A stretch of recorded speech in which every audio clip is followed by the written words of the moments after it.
Hello, my dear viewers. This amazing story will be very instructive for you.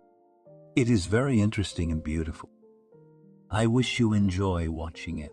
"No, I can't," moaned the man. "You have to," the young girl answered him.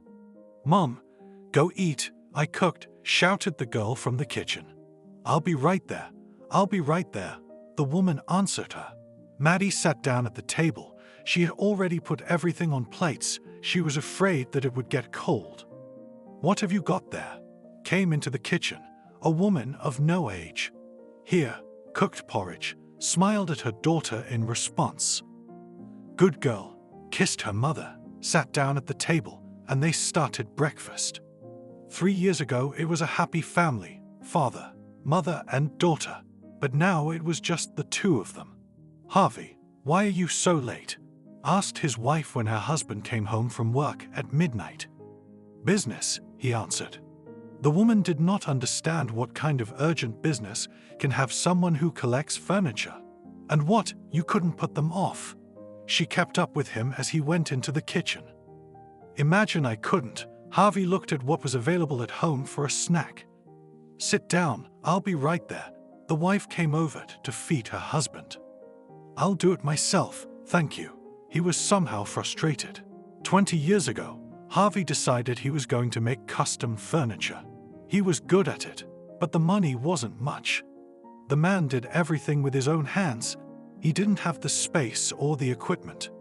When he saved up, he was able to buy his first machine. The garage was cleared of all kinds of junk, and there he settled down. "Maybe you should get someone to help you." His wife used to bring him lunch back in the day. "No, I can do it all myself," he said. "Well, work hard. I believe in you." She kissed her husband and went home. A year later, Harvey thought he could use a partner. He had a friend who did the same thing, but it was his hobby. "Alex, come with me. The money, albeit small, but it is there," he called him then. "Why not give it a try?" Alex agreed. Years went by. The business grew. Now they moved from the garage to a bigger building. "I'm so happy for you," the wife said in support of her husband at home. "We haven't achieved everything yet," he sighed. And 15 years after starting it all, they had contracted with one and then several other firms. Now the finished equipment was coming to them. All they had to do was assemble it. Now the real earnings began. "I'd go to work," Harvey said, "and he'd be there 24 hours a day." His wife, Betty, never worked anywhere. Her husband insisted that he had to provide for the family. "I guess that's what I'm going to do." The woman was sure of herself. "Whatever you want, do what you do best," hugged her daughter. Maddie didn't ask her mother for anything. She understood how hard it was for her. She worked at jobs where she was very tired, but she received pennies for it. "Can we buy you new boots?" the woman asked her daughter. "Mom, what boots? We barely make ends meet." Maddie looked reproachfully at her. She wore demi-seasonal boots in winter. It was cold, but the girl didn't complain about anything. She was showing her mother that everything was all right. She hadn't seen her father again since the divorce. Maddie was so resentful of him, primarily for her mother. "Are you upset about something?" A woman often came to see her and stood and stroked her daughter's head. "First of all, because of you," the girl confessed to her. "You don't need to think about me. Think about yourself. You still have your whole life ahead of you." She was worried that her husband had dealt a moral blow, not only to her, but also to her daughter. "Okay, I'll get ready." Maddie sat at her books. "I wish you only the best in life." Mom once again hugged and kissed her daughter, and then went. She still had to clean all the entrances in their house. The girl had a graduation party ahead of her, but she knew by now that she wouldn't go to it. "Why do you deprive yourself of such a holiday?" The woman didn't understand.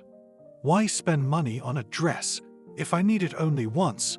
The girl did not want to throw away so hard-earned money. "Isn't your mother the best seamstress?" laughed the woman. "Mom, calm down.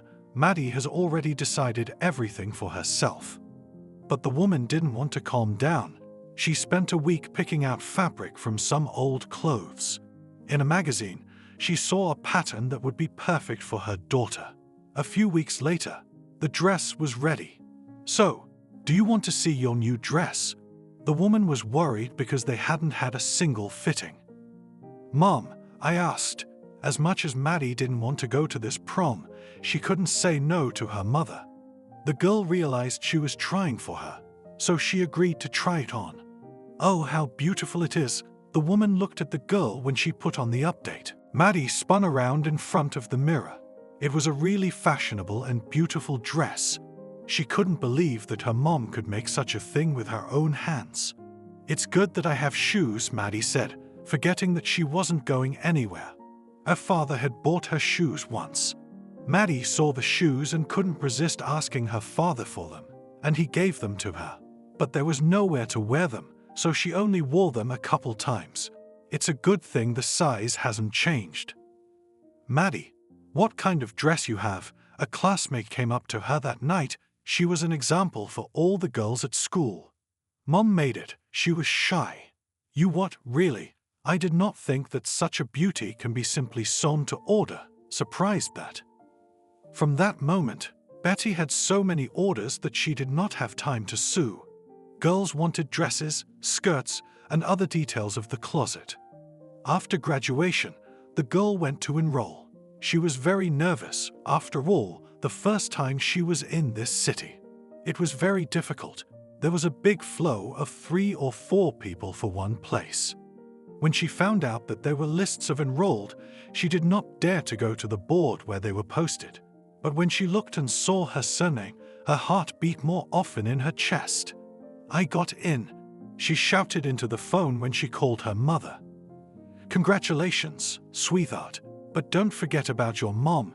Come visit at least once in a while." Maddie heard her crying, but she didn't say anything. It was hard for her to be away from home because she was always with her mom. But to achieve something in life, she had to take a bold step, and she did it. Maddie did her best. She devoted herself to her studies. No partying, just textbooks and notes. "You're so boring," said her roommate, with whom they lived together in the dormitory. "I promised myself and my mother that I would graduate from this institute, and I will do it, no matter what it costs me." She was sure of herself. Maddie saw that many students found it easy to study. They could go out, have fun, and then come in and pass the session. Of course, they had only satisfactory, but the girl wanted to get only good and excellent. Clever girl. After the next exam, the teacher returned her credit card. "Thank you." These words were like a balm on her soul. "I don't know, I can go with you, but I won't take anything for myself." Maddie was still in her opinion. "Okay," agreed her friend. They often went out in the evening, wandered around the city, sometimes going out to eat. Maddie never bought anything for herself. She liked practical clothes, like jeans, pullovers, sweaters. Of course, on any given workday, that's what she wore. But when she had to meet clients or go to a meeting, Maddie had to wear a dress. "Well, you're not going to get away with it today." Selena looked at her. "Okay, I agree with you. Let's go," Maddie told her, even though she didn't really want to go to the store. But when they went through her closet in the evening, the girl realized that she really didn't have a normal dress. And here they were in the store. One, 2, 3, nothing Maddie liked, although Selena had said about some models that they were decent. "This one is definitely cool," turned Maddie's friend to the mirror. Yes, indeed it was okay. It was a solid-colored dress with a light-colored collar. It was both fashionable and austere at the same time. "That's it, we'll take it." Selena turned to the counselor. Well, when Maddie saw the sum for this dress, she regretted that she had agreed to go with her friend to this store. But now there was nothing to do. It was necessary to pay for the purchase. The next day, the girl came to the office not in the same form as she was usually. "Well, wow, Maddie, how good you can look," said her older colleague. Maddie was embarrassed at first, but then she got used to everyone staring at her today. "Hurry up," "We're late," Selina told her when everyone had already left for the meeting. "Now," hurried the girl. She was changing her boots for shoes. The girls went out into the corridor and hurried to the hall where the meeting was held. Everyone was already there. Only the two of them were missing. Sorry for being late, they ran into the hall and took their seats, prepared to listen to what they would be told today. Nothing new was said, the same thing every time. The girls left the office. They were going to go to lunch. "Maybe we should go home and change." Maddie turned to Selina, and at that moment, someone bumped into her. Something hot burned her leg. "Oops," she pulled away. "I'm sorry, for God's sake," picked her up off the floor by a young man. "Don't you look where you're going?" Maddie said to him. She saw that on the hem of the dress, which had been bought only yesterday, a coffee stain was spreading. "It was an accident, I was talking. I didn't look. I apologize again. What can I do for you?" There was a young man standing there saying a lot of words. "Well, at the very least, you should pay for the dry cleaning of this dress," Selina told him hotly. She knew this man. He was the head of one of the departments, never paid attention to specialists. He treated them like servants. "When can you give it to me?" He looked at Maddie. "Give me what?" She didn't understand. "Your dress, so I can take it to the dry cleaners." He was confused too. "You don't have to give anything to anyone," Maddie said. She stood up, examined the leg, shook off the dress, took her friend's hand, and they walked down the hall. "Come on, he has so much money, he could afford it." Selina couldn't calm down. "Stop it, please." She didn't want to tell Maddie about it. They came into the study. Of course, there were no clothes here for the girl to change into. It was time to go home. "Can you manage on your own?" Selina asked her. She didn't really want to go home to Maddie. Yes, of course. Maddie walked out of the building. She wanted to catch a cab and head towards home. "Excuse me, girl." A young man approached her from behind. "Yes." She turned around and saw the man who had just recently knocked her down and poured coffee on her. "You again?" "Yes, I was looking for you," he said. "If you want, I can take you to the store and buy you a new dress." He pointed to his car, which proved what he was saying. "I wouldn't mind you giving me a ride, but I don't need to buy a dress." Maddie tried to behave appropriately. "Okay, where are we going?" he asked as they got into the car. Maddie told him the address and they drove off. "You don't owe me anything," the girl told him.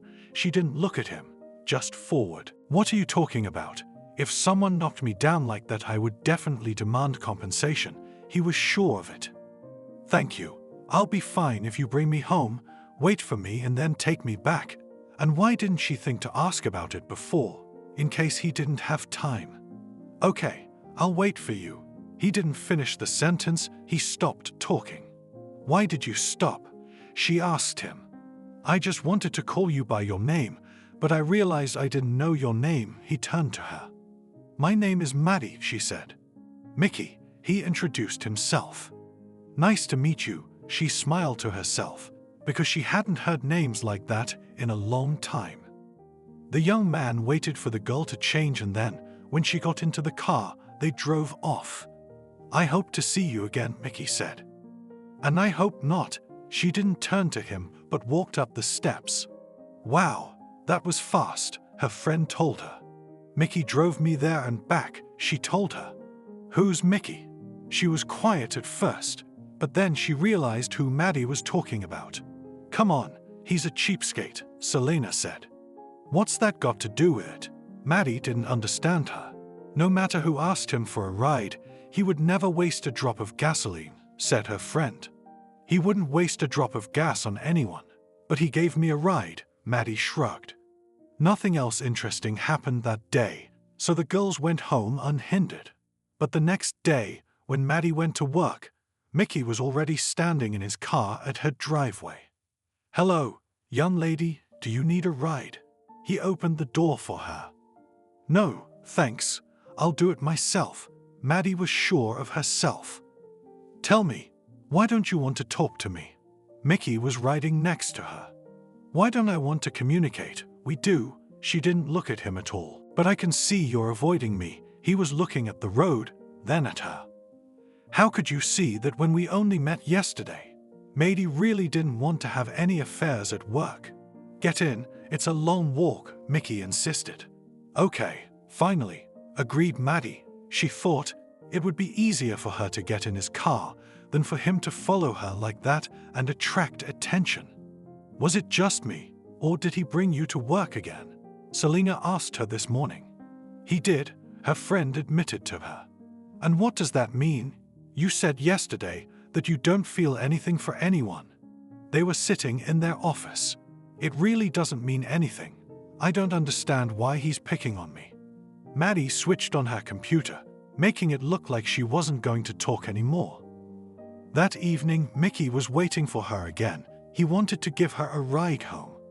Mickey, you realize that everyone can see I don't want people to start gossiping about us, she told him as they drove home.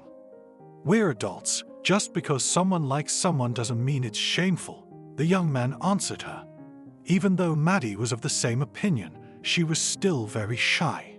She was afraid of being judged, that they would say she was flirting with a male boss to show up in some position. What are you imagining? It's not like that, he told her. Let's meet tonight at the restaurant. His proposal was very unexpected, but the girl thought about it. Selena, he invites me to the restaurant. What to do? She called her friend. What to do? Put on a beautiful dress, shoes and go, she told her. It's our first date. I don't even know. Maddie was always second-guessing everything. Okay, I'll come over and we'll make you look like candy, her friend suggested. Come over, was all Maddie said and disconnected. Selena was here in a few minutes. She went through Maddie's entire closet, but there was nothing except the dress they bought. So the girl took the austere pants from the suit and told Maddie to put a white shirt on top, as well as a vest. Now that's a look. She stepped back a little to look at Maddie. Are you sure you can wear that to a restaurant? Maddie certainly understood a little about fashion, but she was still a little hesitant. She put on some makeup, styled her hair, and was ready to go. Is he picking himself up, or do you need to be there already? Selena was curious about everything. I don't know. We didn't talk about it. I'll probably go myself. The girls called a cab, and Maddie drove to her first date in her life. We should have said I'd pick you up, right? Mickey was the first to say. He was meeting her at the entrance to the restaurant. It's okay, I got a cab just fine, Maddie told him, ashamed for some reason. They went inside and sat down at a table. Mickey looked at his companion and couldn't take his eyes off her. Why are you looking at me like that? She asked him. You're very beautiful, Mickey admitted. All evening they talked. Mickey asked how and where Maddie studied, where she had lived before. The girl told him, but some information she simply omitted. You are so unusual, modest. There are few of them left now, the young man told her. When Maddie got to know him better, she also liked him, because earlier they said different things about him. Shall I pick you up at work tomorrow? He asked her when they were saying goodbye. No, I think it's too early for the two of us to be traveling together. She wanted to leave, but he took her hand, pulled her close to him, and kissed her cheek. Do you think it's time? Maddie looked at him. But I'm just being childish, he smiled. Maddie walked into the entryway where she lived, one cheek burning intensely from the hot kiss that Mickey had left behind. Right now, she was definitely realizing that she liked this man. But what to do about the job? She couldn't quit. The next day, Selena stayed close to Maddie. She had to find out everything thoroughly. What they talked about, where they sat, what he was wearing, what he said when he said goodbye. I told you it went well, Maddie told her. Okay, you don't want to talk, don't talk, went the offended girl back to her table. That evening, Mickey waited for Maddie outside the office. When she came out, he opened the door for her, gave her his hand defiantly, and put her in the car. Why did you do that? She asked him. I want everyone to know that we're together now, so that you won't be embarrassed about anything, and behave as usual. No one will say or think anything, he assured her. Hopefully, that would be the case, they drove off to get something to eat somewhere. The young man and the girl started dating. Now from and to work, on their lunch break, they were always together. As Mickey got to know Selena better, he realized she was nothing like Maddie. How did you two manage to become friends? He was very surprised by that. I don't even know, we just hit it off, Maddie shrugged. She liked being with Selena. She had a lot of fashion advice, and she knew a lot about other subjects. No, I'm not saying you're friends, it's just interesting, two very different personalities, and you're together. The three of them often got together in Maddie's kitchen, at places. It was fun.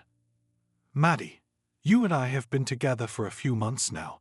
Maybe we should live together, Mickey asked her one day. What? I thought people got married before they moved in together, she said. Well, if you want, I can make you an offer. If I have a wife like that, I won't mind at all, he laughed. Mickey, stop it. She didn't like his jokes. What did I say, matey, marry me? He got down on one knee in front of her. Are you joking now? She didn't understand. What kind of jokes are there? He was completely serious. Okay, I agree, she loved this man, and realized that he was good not only in work, but also in life. In vain about him, other people thought so. He wasn't like that with her. So I guess it's time for you and your mum to meet. How are you? Mickey came to pick her up in the evening. I'm not ready, she answered quickly. Maddie knew who Mickey's mother was. She was an executive at a financial firm. So, what? Are you going to hide from her all the time? Did not understand the young man. Why hide? We'll get acquainted a little later. I'm not ready now. The girl didn't know what to say. Okay. Then next week was adamant Mickey. He lived together with his mom in a big house, so sooner or later Maddie would have to meet her anyway. So, are you ready? He came to pick her up over the weekend. No, she lowered her eyes. Maddie, don't be silly. You still have to meet her, he told the girl. She got in the car and they drove to Mickey's house. Hello. Maddie walked into the apartment. Why are you so embarrassed? Come in. Mickey took her bag and coat from her. Wouldn't you have been embarrassed the first time we came to my mom's house? She looked at him. I don't know how I would have behaved, the man answered honestly. A woman came out into the hallway. She looked good. Her hair was pulled back in a bun on her head. Did you bring her? She said, looking at the girl. Mom, we had a deal. Mickey couldn't understand why his mother was acting like this. Okay, come in. She pointed to the table that was set. Maddie could see that the woman was unhappy with her presence, but she couldn't do anything about it. They sat down at the table. The girl looked that all the dishes were unfamiliar to her. She noted to herself that Sarah must have ordered these dishes on purpose to see how Maddie would eat them, evaluating the future daughter-in-law. And where did you come from, my dear? She asked her. My name is Maddie. She looked into the woman's eyes without fear. Well, where do you come from, Maddie? She emphasized the last word. I'm from a small provincial town. I lived there with my mom. Then I went to college, graduated, and now I'm working in a firm with Mickey. Maddie, as if she was preparing for this question. Well, what do you think? A man who has well-to-do parents, a house, a car, and everything else would take you as his wife. She didn't shy away from these questions. I guess that's for Mickey to decide. Maddie kept looking at her. Sometimes a person needs to be told what choice to make, Sarah sighed. And what, you're against your son meeting and being friends with girls? Interrupted Maddie. Why would I be against it? Against people like you? She rolled her eyes and continued her meal. Mom, why are you talking like that now? Maddie is my fiancée, and it's not negotiable, Mickey interjected. Well, where are you going to live? She asked her son. Maddie is renting an apartment. We can live there. He knew she wouldn't let him go anywhere. No, my dear children, you will live here, and if you want to go somewhere else, then know that not the post, Nothing else will not see you like your ears. She put conditions to him. The evening ended, and Maddie waited for it to end. After that, Mickey put her in the car. Maddie drove to her house. Why is your mom so strict? Who cares what city I come from? If we love each other and we are doing well, why can't we be together? Maddie had a million questions. You do not pay much attention to her. She can check you in this way. The young man justified his mother. I don't need any checks, the girl said resentfully. Now she was no longer so sure that she wanted to live with this man. So what? You're going to reject me just because of Mom? He didn't believe it. No, of course not, she hugged him. Mickey and Maddie continued their meetings. Maddie's rent was due again. Last time she had paid a year in advance. Now, she didn't know what to do. Let's go. A young man came to see her. Where to? She didn't know they were going out today. You'll see, he gave her his hand. It didn't take long. After a while, the car stopped at the registry office. What, Mickey, are you kidding? She looked at him. Why, no. It was just a statement. It's like hell, Maddie admitted. Why is that? Mother-in-law. She didn't understand. Who else? She sighed. Yes, it's hard, Selena nodded. But Mickey had promised his wife that they would move soon. They needed his mother to calm down. 6 months after the wedding, Mickey and Maddie came home in the evening. It was business as usual. Hello, son. Sarah approached Mickey. She always ignored Maddie. What smells so good? Do we have guests? The young man knew that the woman only made her own pies when she had guests. Yes, Victoria came to see us. Remember, you went to school with her?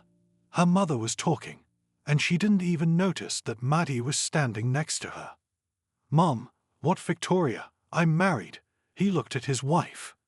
So what? Once you're married, you're divorced. Victoria works in an international organization. She has a serious position. It seems to me that you are very suitable for each other.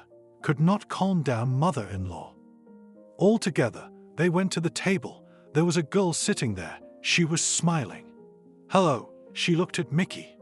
Hello, he squinted at Maddie. I should probably go to my room, she said. No, you should stay here too. Her mother-in-law stopped her. Maddie realized that her mother-in-law was just trying to humiliate her. Mom, that's the height of insolence. Mickey raised his voice. He took his wife's hand and they left the kitchen.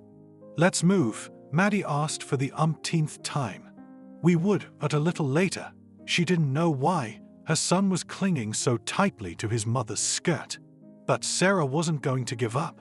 She was coming up with more and more plans to get her daughter-in-law out of her son's life. I think we're going to have a little one soon, Maddie told her husband. I think, or are you sure? He clarified. I don't know, but by all accounts she had already made a doctor's appointment, but she couldn't bear to tell Mickey. In the evenings, the same thing happened again. While the family ate dinner, she would hear so much from her mother-in-law that Maddie had no desire to go out with them. Mom, why are you acting like this? For the 1000th time, Mickey asked. What am I to do? If this Maddie is not your match, even if it takes a year or two, I won't put up with it, she sat stony-faced. And if I told you Maddie was expecting a baby, he'd wait to see what the mother would say.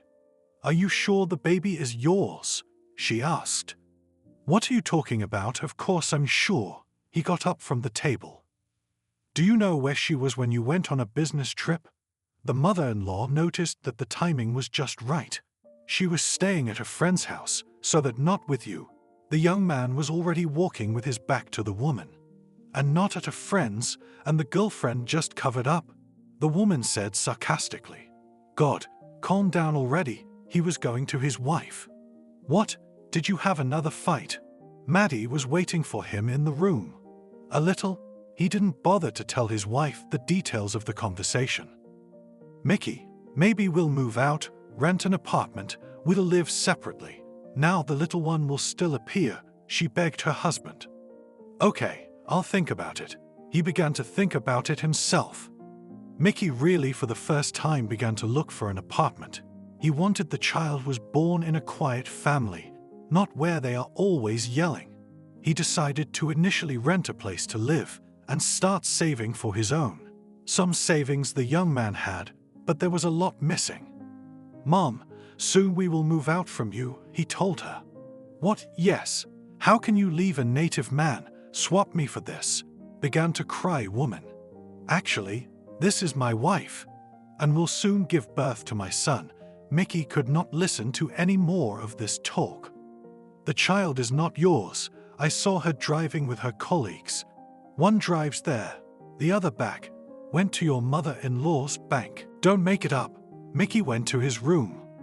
The mother was angry. She couldn't believe her son could move out on her. He'd always been a quiet boy who listened to her. And that now, some redneck came and stole him away from her, and her favorite son would just leave. "If you leave now, I will never speak to you again," she shouted to her son and daughter-in-law. "Fine," Maddie would answer her. She would only cross herself if it were true. "Why are you getting her all riled up?" Mickey didn't like it when Maddie answered her mother. He found the right apartment. They moved in. "Finally, you can go where you want, do what you want," Maddie told her husband. "Come here." He held out his arms to her. "It's okay," she kissed him. The family began to live their lives without anyone's advice. Maddie was still a couple months away from giving birth, and she was on maternity leave. One night they were having dinner when the doorbell rang. "Are you expecting someone?" Maddie looked at her husband. "No," he shook his head negatively. Mickey went to open the door, very surprised to see his mother. "What are you doing here?" He made big eyes and turned to Maddie. "Hello, son," she said, and headed straight for the kitchen. "Hello." Maddie in the kitchen choked when she saw who came in. "Maddie, how are you feeling?" The mother-in-law was different. "I'm fine," she looked at her husband. "Here, I brought you some goodies and vitamins." She put the bag on the floor. "Mom, what happened to you?" Mickey couldn't believe the woman's miraculous transformation. "Nothing. I was angry with you for a long time, and then I thought, why be angry? After all, one family. I realized everything and decided to come and repent." She sat down on a chair. "It's good that you understood everything," smiled the son. Mickey walked over to the woman. He hugged his mother. Maddie looked at all of this and couldn't believe that this could have happened. But she wanted to believe in good things, so she made herself believe. "Oh, that's it, kids. I see you're doing well. I'm going home then." Sarah said goodbye to everyone and headed for the exit. "Well, you come back," Mickey told her. "I will. And you come and visit me." It was as if the woman had had some kind of psychotherapy, because she wasn't like that now. "Do you believe it?" Maddie asked her husband as the door closed behind the woman. "I don't even know what to tell you," he said honestly, because it was the first time he'd seen Mom like that. "Okay, we'll see what happens next." Maddie tried to believe her, but still, she couldn't do it. They went on with their lives. Her mother-in-law came every day now. She brought something prepared. She gave Maddie advice on how to sleep, how to sit, what to eat, and so on. The girl listened to her, but mostly relied only on herself, and her mother always helped on the phone. Once Mickey came home, he said that he had decided to take an apartment in the mortgage. Would it be convenient now that the baby was coming? Maddie asked him. "What's the difference between paying the landlord or making payments, but for your own place?" he answered her. "Good. Then I agree." Maddie never argued with her husband when he talked to her about such things. While she was pregnant, they bought a condo. It needed renovations. Everything was fine, even when her mother-in-law came over. They didn't have any strong conflicts. But when the baby came into the world, that's when Maddie realized that Sarah was more pretending than telling the truth. Maddie started going to different doctors with the baby. Some she needed help lifting the stroller, some she needed help getting it down. "So, what? You're telling me you're not dating this young man?" Her mother-in-law put the pictures on the table in front of her. "Sarah, shame on you. This man who just helped me lift the straw. Yes, yes, I saw that you and he came to the clinic together. You gave birth to some poor man, and you married my son, and you want to slip him a child, right? She said to her. What are you talking about? Maddie started crying. Oh, cry. Tears will not help the grief. As soon as I show these pictures to my son, he will immediately leave you, the woman told her. Maddie did whatever she wanted because she was really afraid that Mickey might listen to her mom. Sarah blossomed. She realized she could manipulate her daughter-in-law, and now she was doing whatever she wanted. So, when are you moving in? She asked her son in the evening. I don't know. It's pretty much finished, just a little bit left in the nursery, and then we can move in, Mickey told her. Maddie watched them talk. She felt bad that she had to pretend now that her mother-in-law was like that. Well, happy housewarming, love. Mickey raised his glass. They moved into the new apartment this morning. The son was already asleep in his crib, and the parents were sitting in the kitchen. I hope we live a long and happy life, Maddie told him. When is your mom coming to visit? Her husband asked her. I called her. She's sick, so she can't, she said sadly. The next day, Maddie decided to go to work to meet Selena there. She told her husband about it. He didn't mind. Of course, she took her son with her. She walked and rolled the stroller ahead of her. Selena was very happy that the girl came to her. They decided to take a walk in the park after work. While the girls were walking, they met a group of guys. Selena, hi, heard the girl. Oh, Barry. She looked at the guys. Wait, Maddie. Let's go introduce them. Okay, agreed her friend. This is Barry, who we haven't met that long ago, but have met a couple times. They walked over to the young men. Barry was with a friend. They sat on a bench, chatted, and then Barry's friend volunteered to walk Maddie home. Oh, come on, don't do that, she said. What do you mean, don't? A young mom, alone, with a stroller. What if something happens?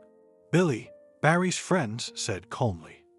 They walked down the alley, turned onto the driveway, and 2 houses later, Maddie was already in her driveway. Thank you, she told him. You're welcome. And Billy pressed himself against the girl. Maddie actually thought he wanted to kiss her, but she turned her head away, and it turned out to be a tight hug. The girl looked around, but no one was around. When they got home, Mickey had long since had dinner. How do you explain this to me? He showed her his phone with pictures of her walking down the alley with Billy and the stroller. Honey, your mom set it all up, Maddie began to say. It was the only option she could think of. What are you saying? Why do you always say things like that about my mother? He didn't understand. What if it's true? She cried. I can see with my own eyes that you are walking with a young man. He kept showing that picture. You see, Selena met a guy. They started dating, and it was his friend who offered to walk me. She began to justify herself. Okay, what's this then? Maddie's biggest fear was that he would show her those pictures. They were of her and Billy hugging. I don't know, maybe he's in the habit of saying goodbye, she said. Yeah, I'm supposed to believe you. The mother had gotten her son so worked up that he had these doubts about his wife creeping into his head. And now that he'd seen those pictures, he believed his mother more than he believed Maddie. Mickey, where are you going? She saw him leaving. Maddie, I'm not saying I'm leaving you, but I need to live alone. I'm going to my mom's, and you stay in the apartment. He was totally calm. Please, my love, it's just pictures. I'll prove to you that there is nothing between us, cried the girl. I want to believe you, but I believe my mother too. He put on his shoes and left the apartment. Maddie immediately took out her cell phone and dialed her mother-in-law's number. Why are you doing this? She asked her. Why do what? She didn't understand.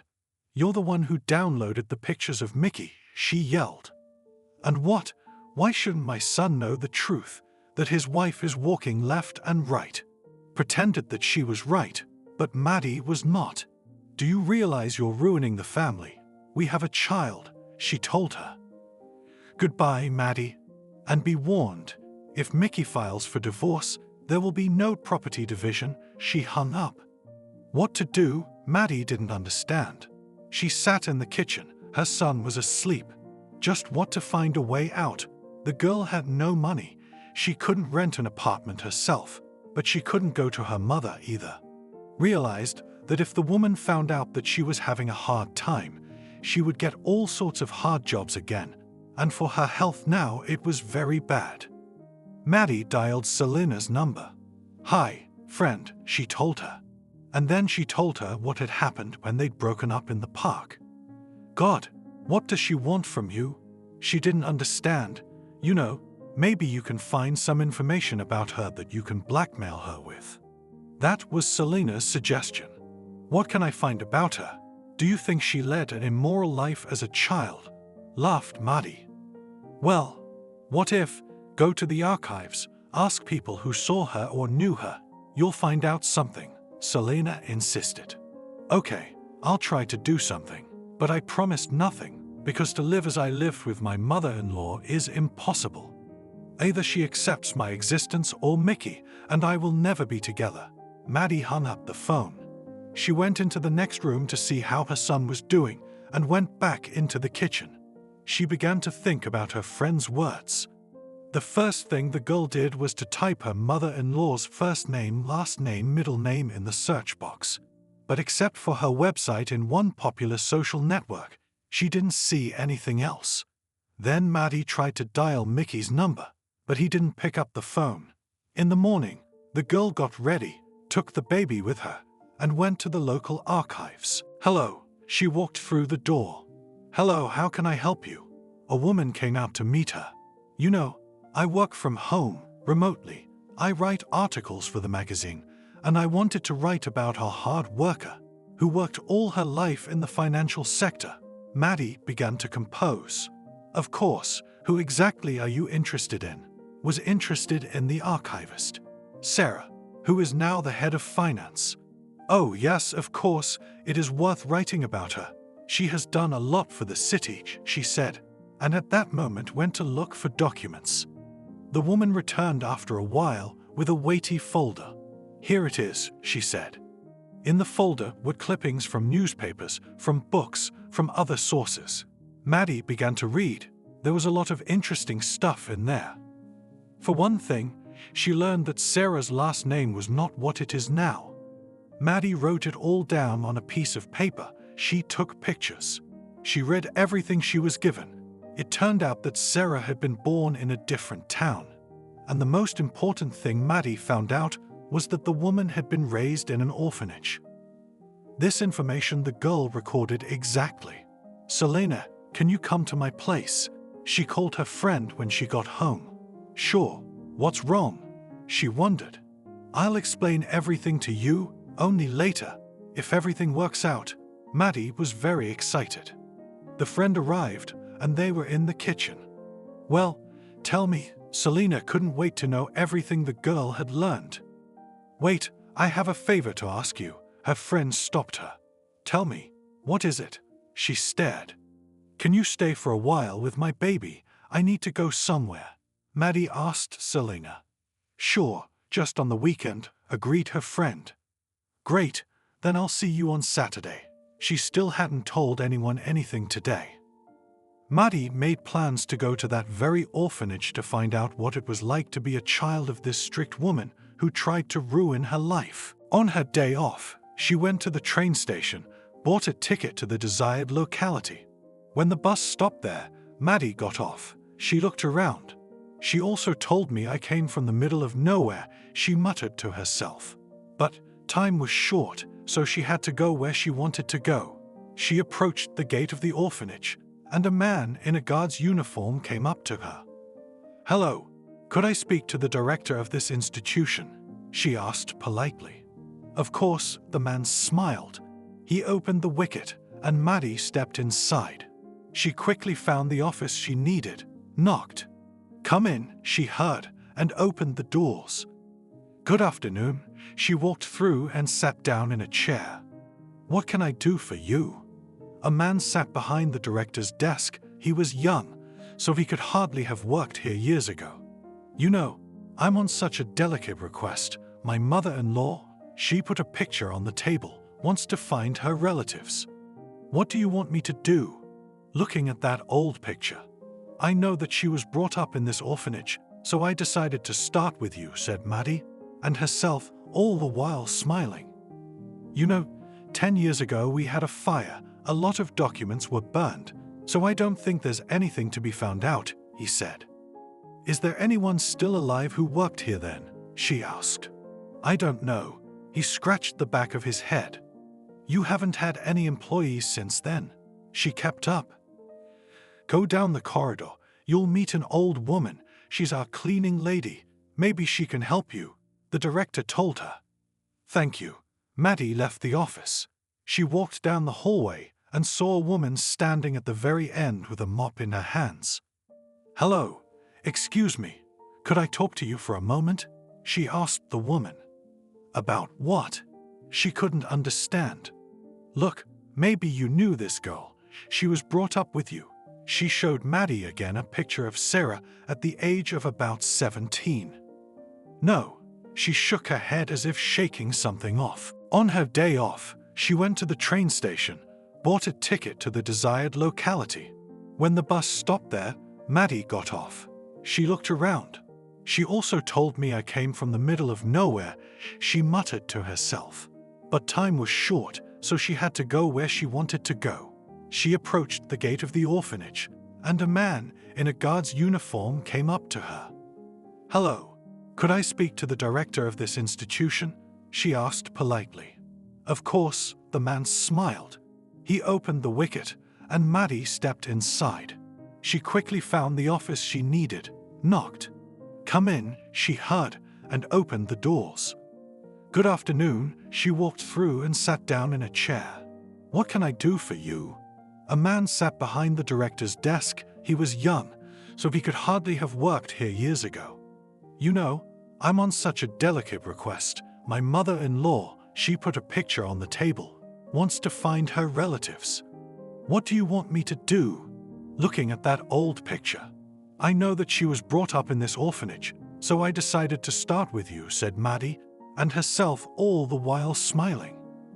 You know, 10 years ago we had a fire, a lot of documents were burned, so I don't think there's anything to be found out, he said.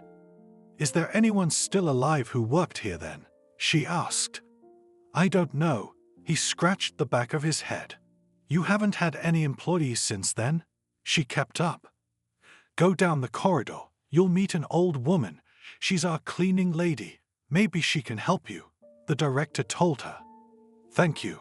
Maddie left the office. She walked down the hallway and saw a woman standing at the very end with a mop in her hands. Hello, excuse me, could I talk to you for a moment? She asked the woman. About what? She couldn't understand. Look, maybe you knew this girl. She was brought up with you. I'll leave room for the young, said Sarah. Finally, the son hugged his mother. Maddie, I'm sorry again. She held out her arms to her daughter-in-law. It's okay. The important thing now is to get Samuel back on her feet. They hugged again. Who would have thought it could end this way? The husband and wife walked out of the apartment. Samantha was on her way home for vacation in her small town, which was located near Dallas. The girl was in her third year at an economic institute and dreamed of becoming an accountant in the future. Samantha anticipated the joy of meeting her parents, and she also thought about how she would tell her mother and father that they would soon become grandparents. As soon as the girl thought about her pregnancy, her face frowned. Samantha found out about it a week ago, and at first she was happy about the event. The girl immediately decided to notify her chosen one that he would soon become a father. With a young man Samantha met at the skating rink in Dallas, she accidentally ran over a guy and knocked him down while skating. 25-year-old Steve found himself on the ice laughing from this fall, and the girl was embarrassed that she had so ridiculously run over the man. Steve, seeing Samantha's embarrassment, said cheekily, "Why are you blushing like a shy girl? Not everyone here is an excellent skater, and quite often there are such collisions on the ice. Better let's get up and skate together. It's my first time here, although I am from this city. It's my third time here. My classmate invited me once. I went and liked it, so I come here occasionally, Samantha said, getting to her feet. So you study here? A student, I take it? The boy said with a smile. That's right. Soon there will be one more accountant in the country, said the girl. After that, the young people got acquainted, and after the skating rink, they sat in a cozy cafe and talked nicely. Since then, they called each other for a few days and then started to meet. A month after meeting, the girl realized that she fell in love with the young man, and soon they had a passionate night in the arms. Samantha then often stayed overnight at Steve's place. His mother, Natalie, on these relationships, looked through her fingers. The woman did not believe that her son was serious about this girl. She was just waiting for Steve to play with the student and then leave her. It had already happened a couple of times in his life. And so just a week before Samantha to go home, then the girl found out that she was pregnant. A few days before this news, Samantha had already agreed with her lover that they would go together to her parents. But it was only worth it for the girl to inform the guy about the pregnancy, as Steve gave a bunch of reasons about the fact that he could not go. And also the young man casually said, "You think about terminating the pregnancy, you need to learn first, and only then think about offspring." At that moment, the girl erupted with indignation and almost hysterically screamed, "Are you saying that you don't need our child with you? Maybe you don't need me either. Let's not have this cheap drama. We're not in the theater. I just let you know that I'm not ready to become a father yet. I need to wait a little longer," Steve said with a little irritation. "You know what it's called. I mean your behavior at the moment. It's hit it and quit it," Samantha said, holding back tears. "Look, baby, let's not fight. You'll go to your family, get some rest, and then you'll think it over. I'm just telling you that you caught me off guard with your pregnancy announcement, and I really don't think I'm ready to be a father at this point in my life," Steve said. "You're going to be a great dad, I know you are. You were just not ready for such a turn of events," said the girl, who thought that she had shocked the young man with the news of her pregnancy, and therefore the lover had such a reaction. And now Samantha was going home by train and thought about how to tell her parents about the pregnancy. She was well aware that at home they would start asking about the father of the future child, and she had nothing to say in response, because she did not know the decision of her boyfriend. The girl was right. As soon as she came to her parents and reported the pregnancy, then the mother, Leslie, immediately asked a few questions. "Who is your boyfriend? How many years? When is the wedding?" "Mom, so many questions that you do not know which one to answer first," quietly said the girl. "And you in order and do not rush. After all, my father and I are worried about you," said the mother. "Mammy, we can talk about this topic alone," Samantha said even more quietly. Leslie frowned after these words. She already felt anxious for her daughter. The woman saw how her husband wanted to get indignant, so she asked him affectionately to let him talk to Samantha alone. The girl's father, Jack, did not object to his spouse and silently left the room. As soon as the door closed behind the man, Leslie looked expectantly at her daughter. Samantha saw the look of her mother and did not delay the conversation and quietly said, "Mammy, I do not know how to tell you. In general, I'll tell you how it is. I got pregnant from my favorite man, but he is not ready to become a father. I gave him time to think about it while I'm with you." "What do you mean he's not ready? Jumping and tumbling in bed with you means you're ready.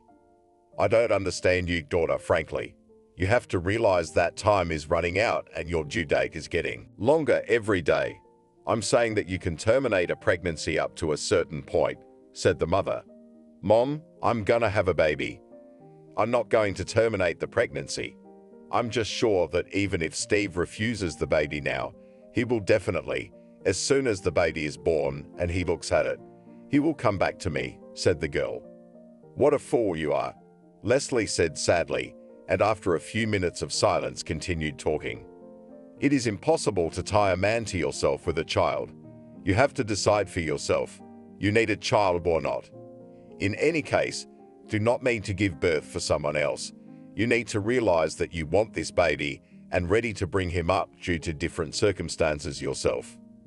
I will give birth. And despite everything, I believe that Steve will be with me, said the girl with pressure. Well, that's your decision. I'm not the boss of you, and I'm not going to push you around. Under any circumstances, my father and I will be happy to hold a grandson or granddaughter. Don't worry about Daddy.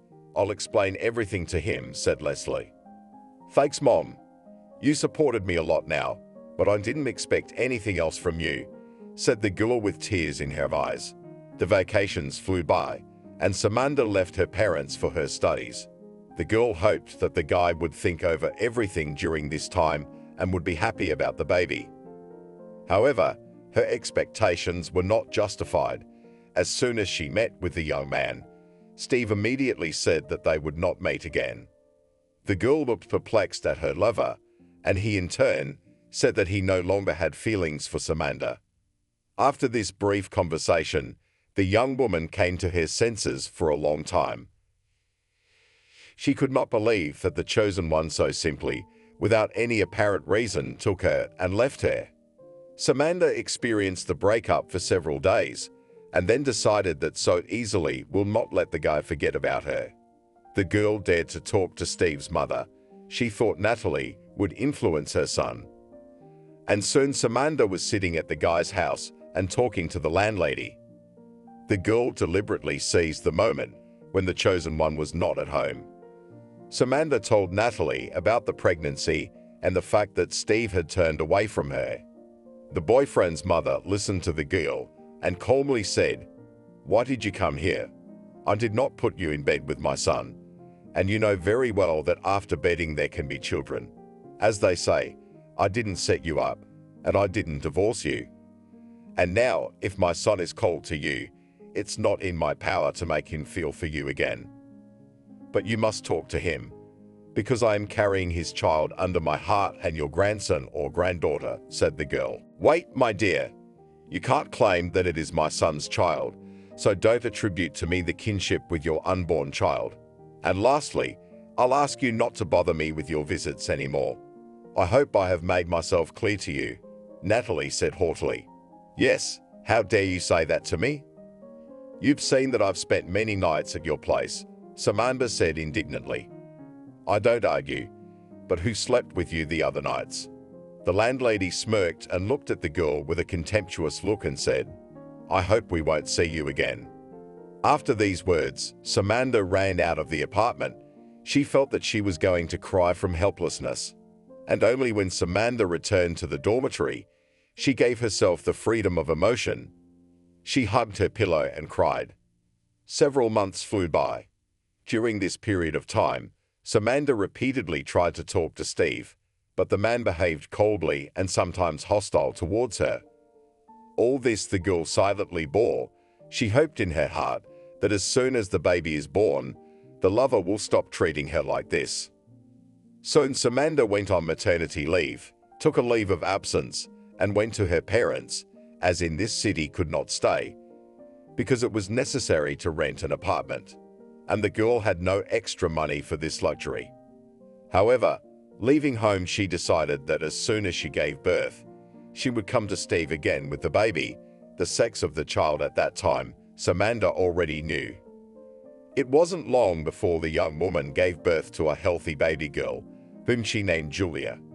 Samantha gently looked at her daughter, noting that the baby looks very much like her lover. The girl was happy about this circumstance. She thought that Steve would not be able to push away Julia, who looked like two drops like him. Samantha told her mother about it. Leslie, when she heard it, said, "I thought you'd wise up. Julia may look like her biological father, but that has no bearing on the guy wanting to live for his daughter with you. I'm pretty sure Steve and I are gonna be together.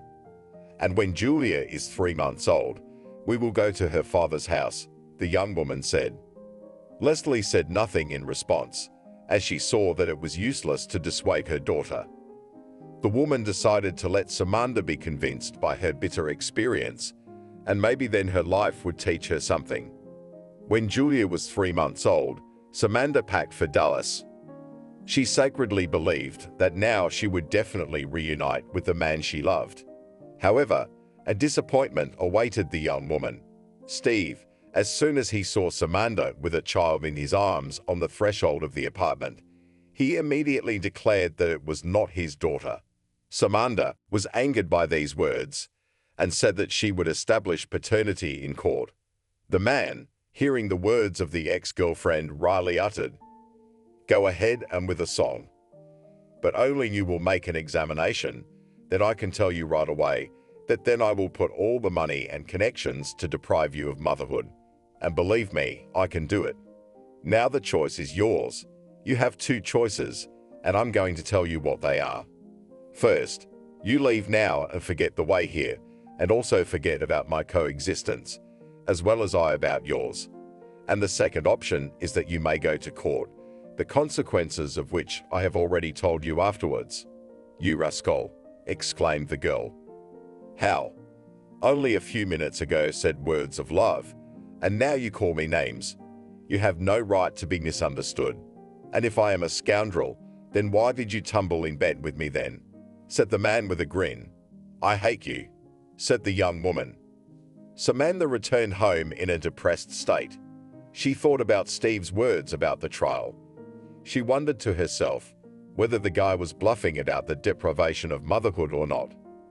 As soon as the young woman arrived home, she told her mother about everything. Leslie, after telling her daughter, hugged Samantha and advised her to forget the former chosen one and never remember about him. However, the girl bitterly said, "I am now gnawing with resentment, and I cannot just leave this situation.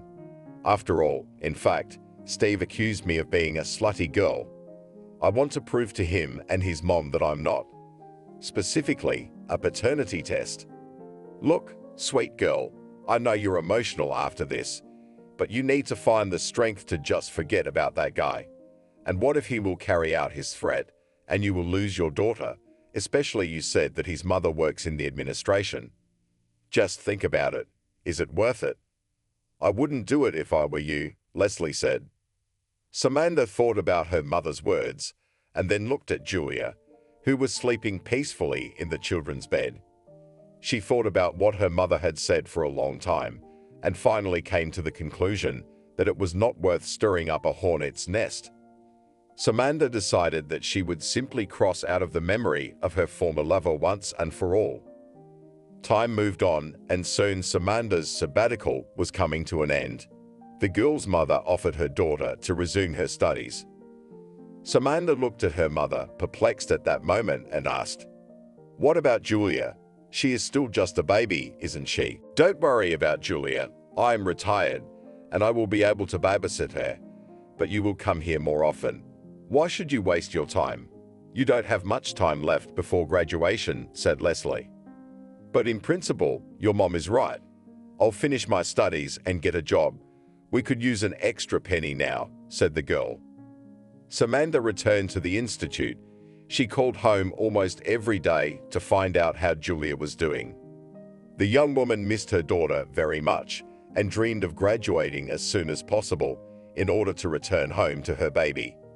Samantha rarely thought about Steve, and when she arrived in Dallas, she did not even try to make him. Time flew by and Samantha was triumphantly returning home. She had graduated, and now she planned to get a job in the near future. As soon as she arrived home, she hugged her little girl and said, "You are growing by leaps and bounds. How glad I am that now you will be near your mother." After these words, Samantha looked at her mother and saw her red eyes. The girl asked anxiously, "Have you been crying?" "We have Daddy in the hospital. They took him away by ambulance last night. The doctors say he doesn't have long to live," Leslie said through her tears. "What's wrong with him?" "He's never complained about his health," said Samantha. "He's been complaining about chest pains lately, and I've been chasing him to the hospital, but he's as stubborn as you are. Yesterday, he had a seizure, and I called an ambulance. I went with Julia to see him this morning, but they wouldn't let me see my husband, the woman said. Mom, please don't worry. Everything will be fine. You just have to believe in it.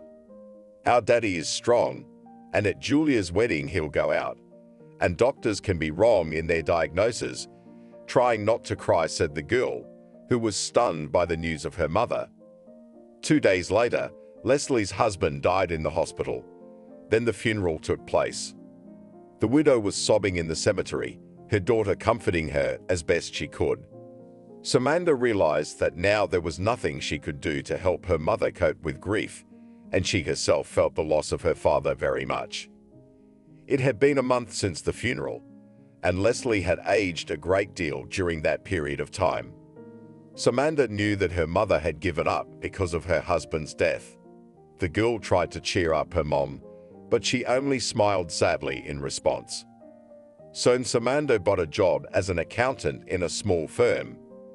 The young woman wanted to work on her specialty in the bank, but all the places that there were staffed. The girl did not become upset about this and decided first to gain practice and eventually moved to work in a public institution. And now Julia was 3 years old, and Samantha gave the girl to a kindergarten so that her daughter would have contact with her peers. Leslie was against it. The woman wanted her granddaughter to stay at home for some time. But Samantha stood her ground that Julia needed to socialize with other children. A year passed. As Julia went to kindergarten, the girl was taken from the institution alternately by her grandmother and mother. But lately, Leslie noticed that Samantha more and more often asks to take the child to her. And then the pensioner noticed that her daughter was often late at work. She asked Samantha, "Why have you been coming late from work lately?" "We have a lot of reporting to do, and I have to stay late," she said. "But you didn't have that before," Leslie said, perplexed. "Mom, don't forget that times are changing and life is getting more complicated," Samantha said. 2 weeks after this conversation, Leslie was walking home with her granddaughter from kindergarten when suddenly Julia shouted, "Here comes my mom." The woman looked at the girl, who was pointing with her hand to the sidewalk across the driveway. Indeed, Leslie saw her daughter walking hand in hand with a man. The woman smiled. Now she understood her daughter's delays at work. Only one thing annoyed the mother, that Samantha was hiding her relationship from her. Soon the grandmother and her granddaughter returned home, and Leslie waited impatiently for her daughter. She wanted to talk to her, and as soon as the young woman entered the house, then her mother turned to her with a question. "Is it another emergency at work?" "As always," calmly said the girl. "Daughter, and when did you learn to deceive your mother?" With a smile said the old woman. "What do you mean, deceive?" Samantha answered with a question. But then Julia intervened in the conversation between the two women and shouted excitedly, "Mammy and grandmother, and I saw you. You were walking with your uncle on your arm.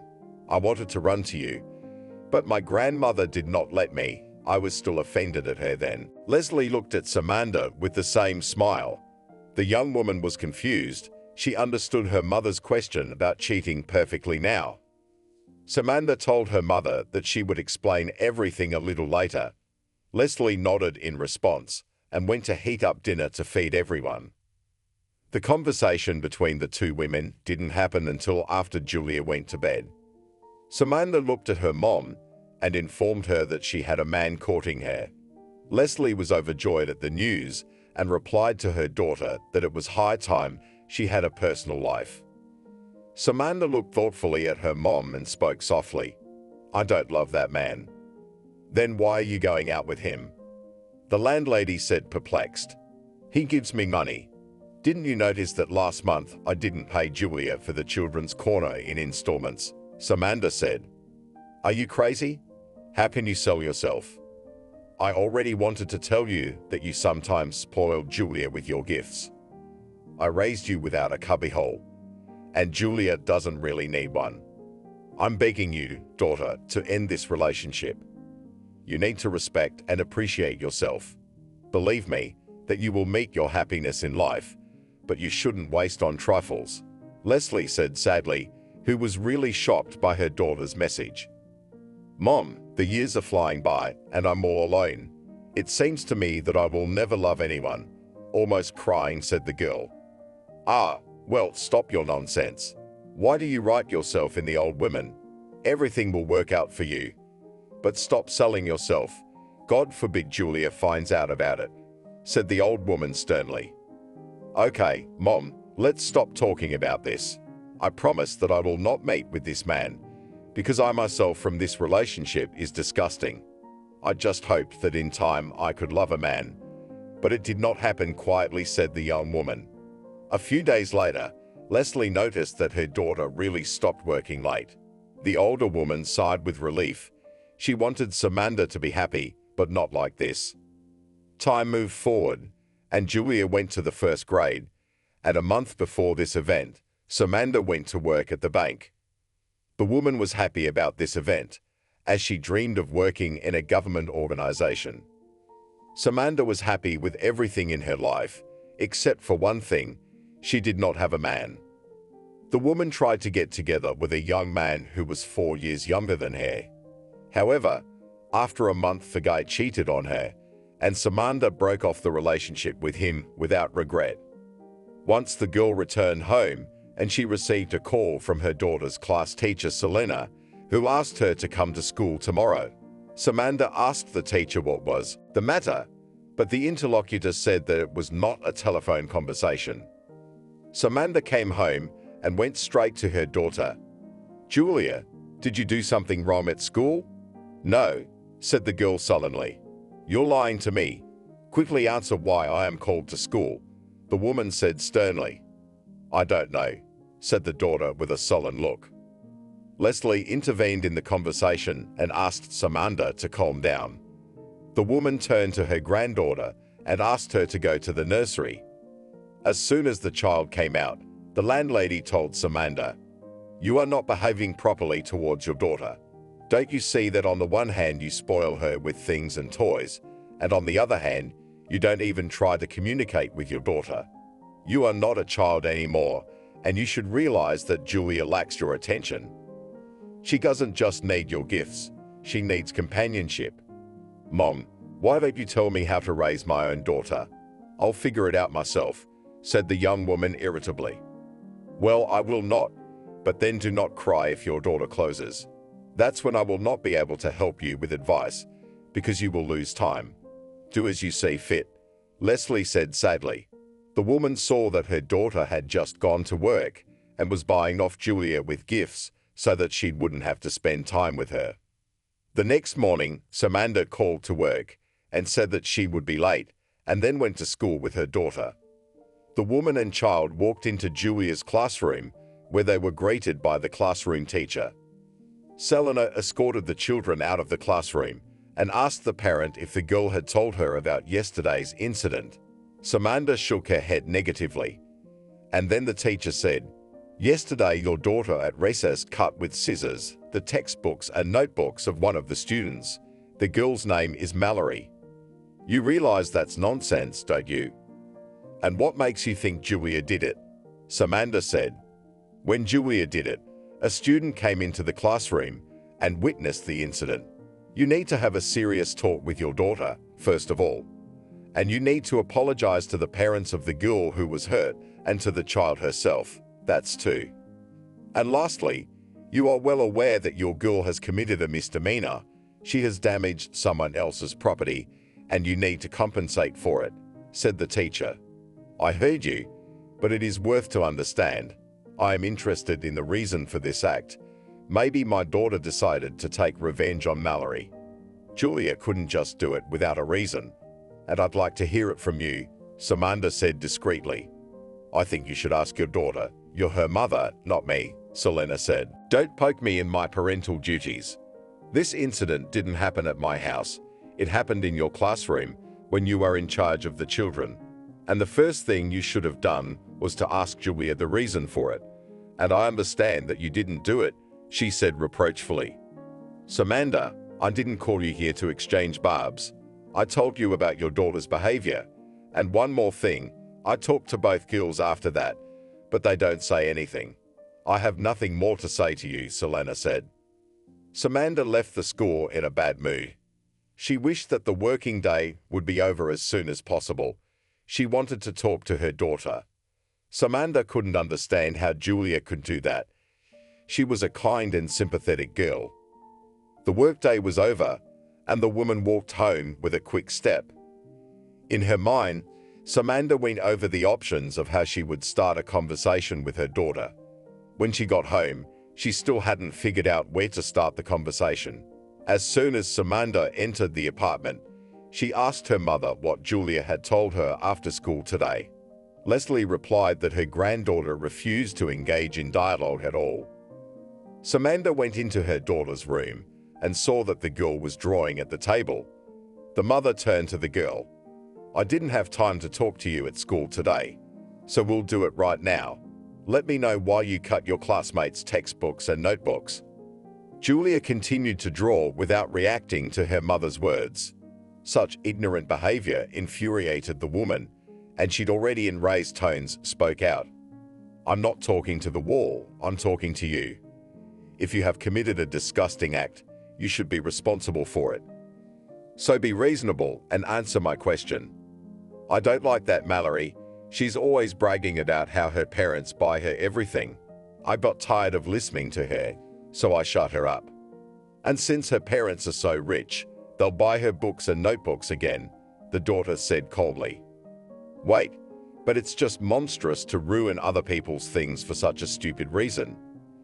Can you imagine that someone else doesn't like you either, and they will do the same to you? You embarrassed me in front of that girl's parents. Listen to me, I have co-workers at work that I don't like, but I don't break their laptops or anything.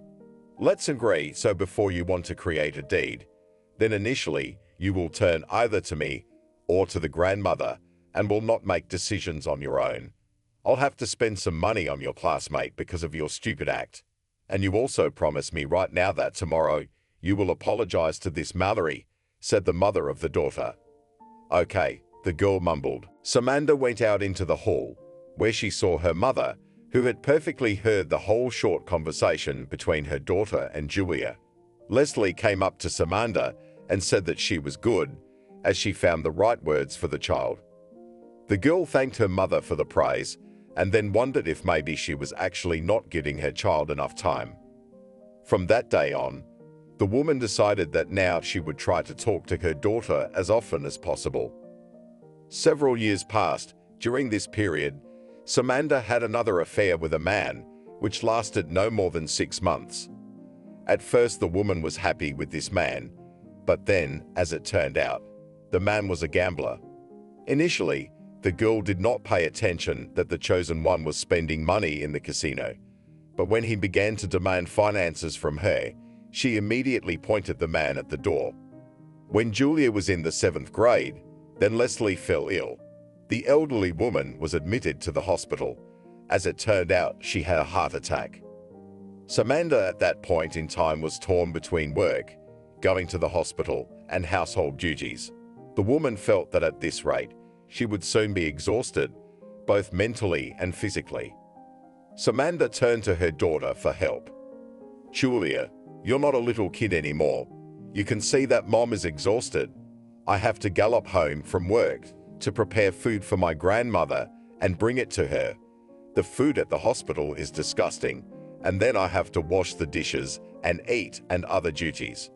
Let you help me with the household chores. You should have done it long ago, but your grandmother always felt sorry for you. Mom, but you are so interesting, and when will I go out then? Julia asked unhappily. You have to know how to allocate your time. In general, your duties include washing the dishes, walking the dog. And in general, the dog was taken at your whim, and grandmother or I had to take care of it. From now on, we're changing our life a little bit. You won't laze around anymore, said Samantha. Why don't you ask my opinion? Don't I have a say? Grandmother, if she were here now, would definitely take my side, said Julia. So stop bickering with your mother. You will do as I say, said the woman.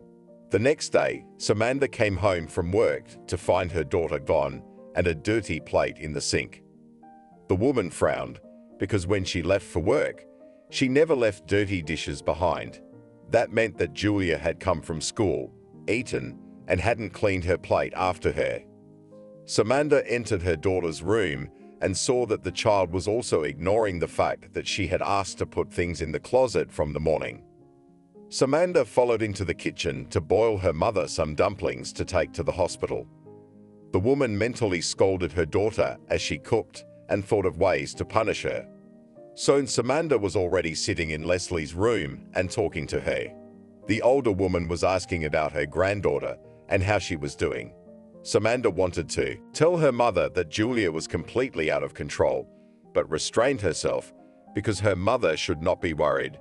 In the evening of the same day, Samantha sat on the couch and waited for her daughter to return. As soon as Julia entered, the woman said in an icy tone, "I understand that I am not your boss and you completely ignore my words. Well, we'll do the same to you. I won't give you money for small expenses. If you want to eat at school, bring your own food, which you'll make yourself." "Mom, I just forgot what I have to do. No more packed lunches. That's so last century. Tomorrow, I'll do everything. You'll see. Just give me the money," said Julia capriciously. "All right, let it be your way. Tomorrow, I'll give you the money," said her mother. For the first 3 days after this conversation, Julia fulfilled her mother's duties, but then she started to ignore her mother's tasks again. Samantha did not bother her daughter anymore, but simply left Julia no money. And on the same day, the daughter resentfully told her mother that she would tell her grandmother everything. Samantha wanted to yell at the child, but stopped herself in time and said, "Just dare to do it. The grandmother must not worry at all. You have to realize that any anxiety could give her another heart attack. So if you want to get money, you must do your chores like a diligent child."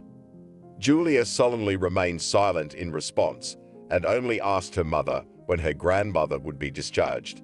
Samantha replied that it would be in a couple of days. As soon as Julia heard this, she breathed a sigh of relief. The girl decided that it would be okay to wait a few days, and then Grandma would take care of the household chores. Soon Leslie was discharged, and as before, the old woman took on her shoulders the housework. This fact did not escape Samantha's gaze, and she decided to talk to her mother. "Mom, you indulge Julia in everything, and you can't do that. She doesn't do anything around the house. Julia is not a 5-year-old child anymore, and she should help us too. I'm asking you not to do her chores for her. She'll have to do housework when she gets married, and now let her rest for the time being. Especially I have plenty of time. At least I will be useful in something," said the old woman. "You're wrong, Mom. Yes, realize that Julia will grow up selfish. You yourself once scolded me for spoiling her with gifts and things, and now you do the same thing. When I don't give her money for unfulfilled work, you give her money secretly from me," Samantha said tiredly. "Don't be angry. I will do as you say," said the old woman with a smile. Leslie died when Julia was in 11th grade. Samantha and her daughter were taking the loss of their loved one hard. The elderly woman was buried next to the grave of her late spouse. Samantha, during the burial, said to herself, "Here you are, Mom, and reunited with your loved one in heaven." After Leslie's passing, Samantha went through a difficult time in her life. Her late mother had previously helped her with finances from her pension, but now there was no place to wait for help, and Julia started asking for more and more money for daily expenses. Samantha tried to explain to the girl that she needed to reduce her requests a little. A month after the funeral, she received a phone call from Victoria, her class teacher, who immediately said, "I'd like to see you tomorrow at school. I'd like to see you at school tomorrow. It's about your daughter's behavior." "What's wrong?" Samantha asked excitedly. "It's a long story and not over the phone. If you have some free time at the moment, you can come to the school. I'll be here later today anyway," said the teacher. "I'll be at your place within the hour," Samantha said. The woman excused herself from work, then called a cab and drove to the school. On the way, she tried to call her daughter, but her phone was disconnected. Samantha felt that she was called for a reason and was very worried that her daughter had made a serious mess in the educational institution. And the woman was not mistaken in her speculations, as the teacher immediately said to Samantha when she met her, "I know that you've had a grief recently. I'm sorry for your loss. But I have some more unpleasant news to tell you. It's that today your daughter went through students' pockets in the locker room. The girl was caught red-handed by our cleaning lady. But this is not an isolated incident. The same incident happened a couple weeks ago. Julia was seen doing it by our counselor. We talked to your girl, and she promised it wouldn't happen again. I didn't tell you at that time, because I realized that you had just recently buried your mother, and it was very hard for you. Plus, I believed Julia that she wouldn't do it again. But, you see, it happened again. Now, I have to report this episode to our principal, but I don't want to do that. I want to help your daughter, but I can't do it without your help. Julia's going through puberty, and she could go down the wrong path, especially with a friend like Sarah." "Wait a minute. Sarah, who's 2 years older than Julia? But she is a decent girl. Her mother is still very sick, and she needed money for the operation," said Samantha quietly, who was stunned by the message of the class teacher. "Yes, I'm talking about this Sarah, only she was expelled from school for systematic truancy. She lives with her mother near me, and I see your daughter around Sarah a lot. But only this girl and her mother are in good health, except for the fact that the woman is a fan of strong drinks," said Victoria, and after a short pause continued, "And now you and I have to decide what to do next. Just understand now, she has already been caught twice by 2 people who work at the school. They will not spread about what happened.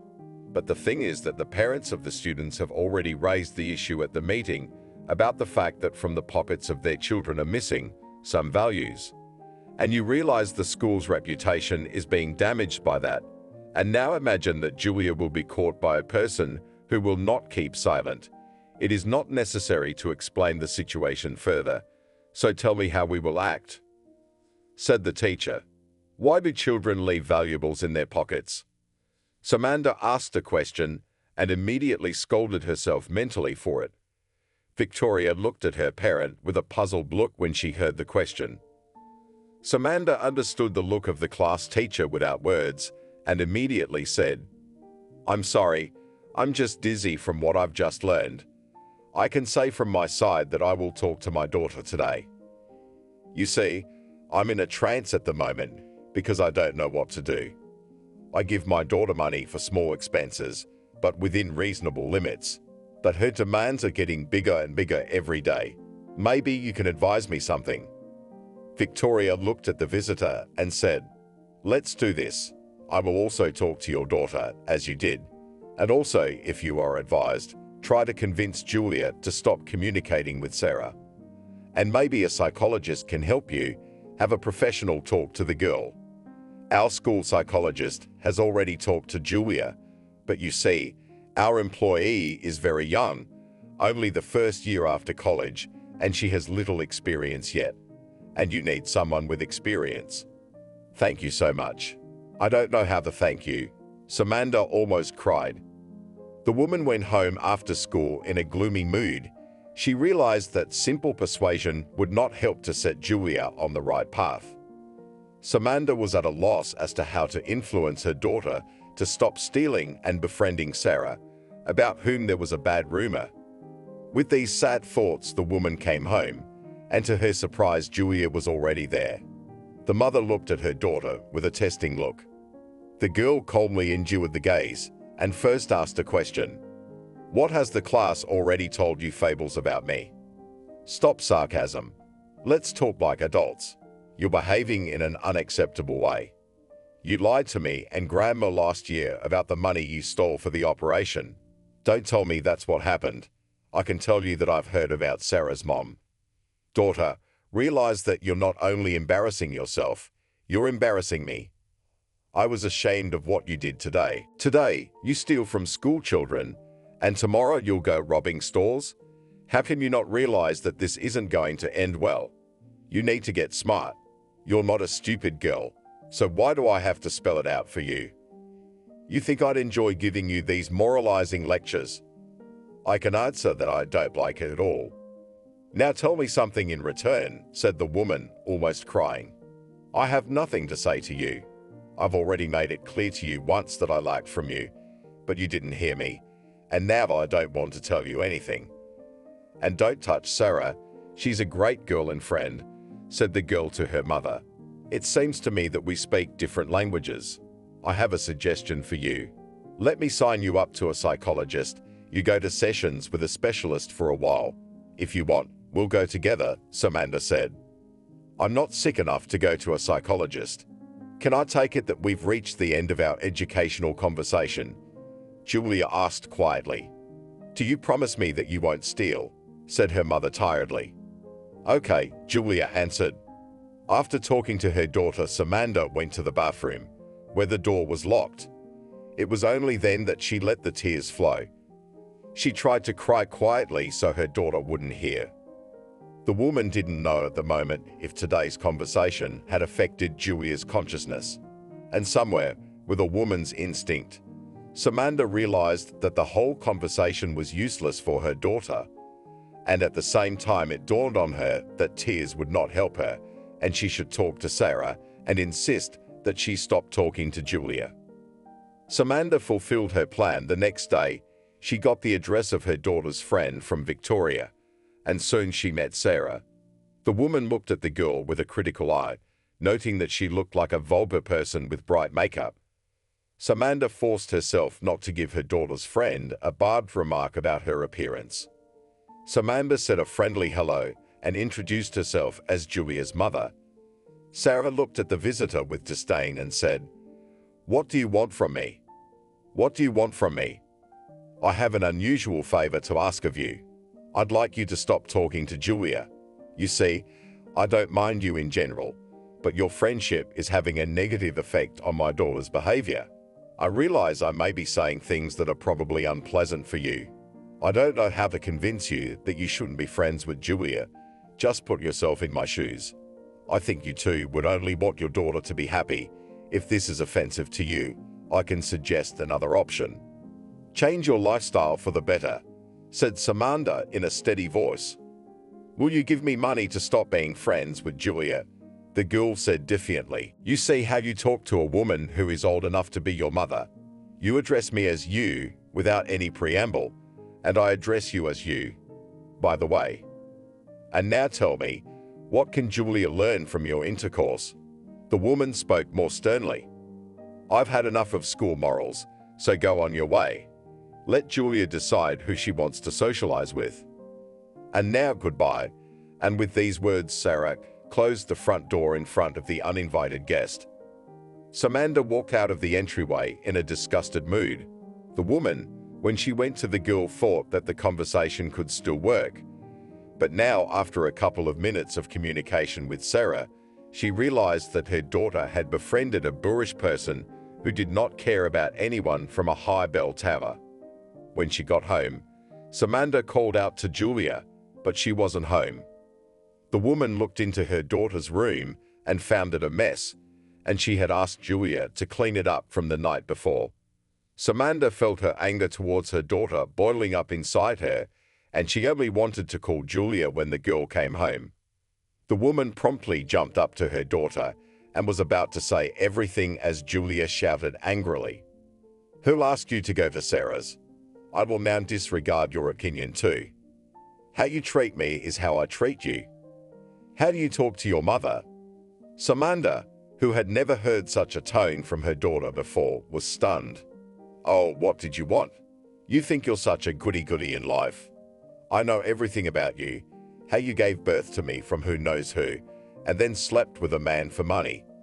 And with your work, you completely forgot about me, about your life, said the girl angrily, and then quickly skipped to her room, and in a few minutes returned to her mother with a puffy notebook, which she handed to Samantha with the words, Here you go and enjoy reading.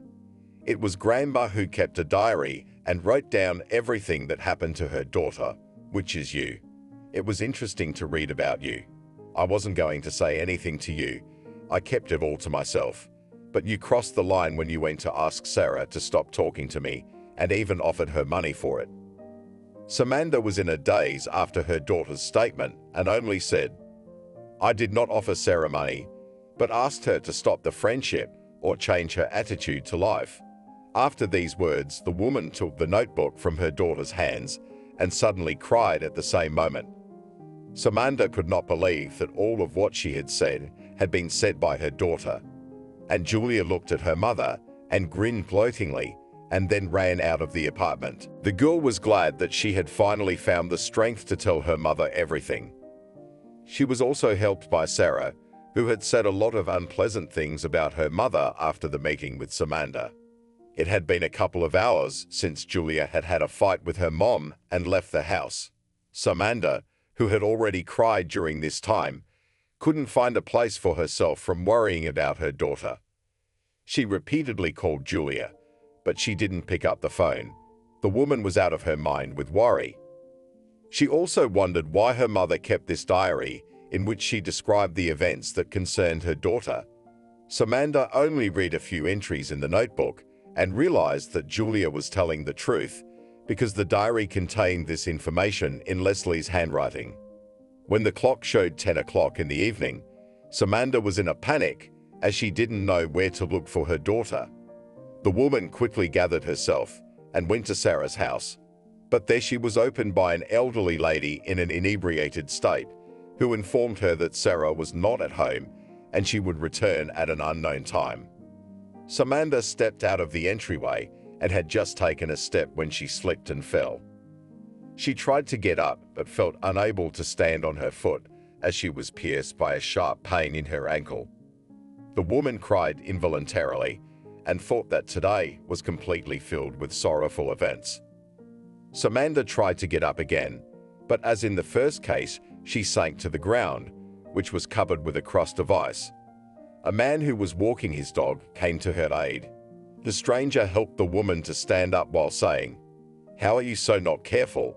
I have a car. I will now take you to the hospital, although I can assume that you have either a crack or a fracture of the ankle. Are you a doctor to give out diagnoses at a glance?" said the woman, almost crying.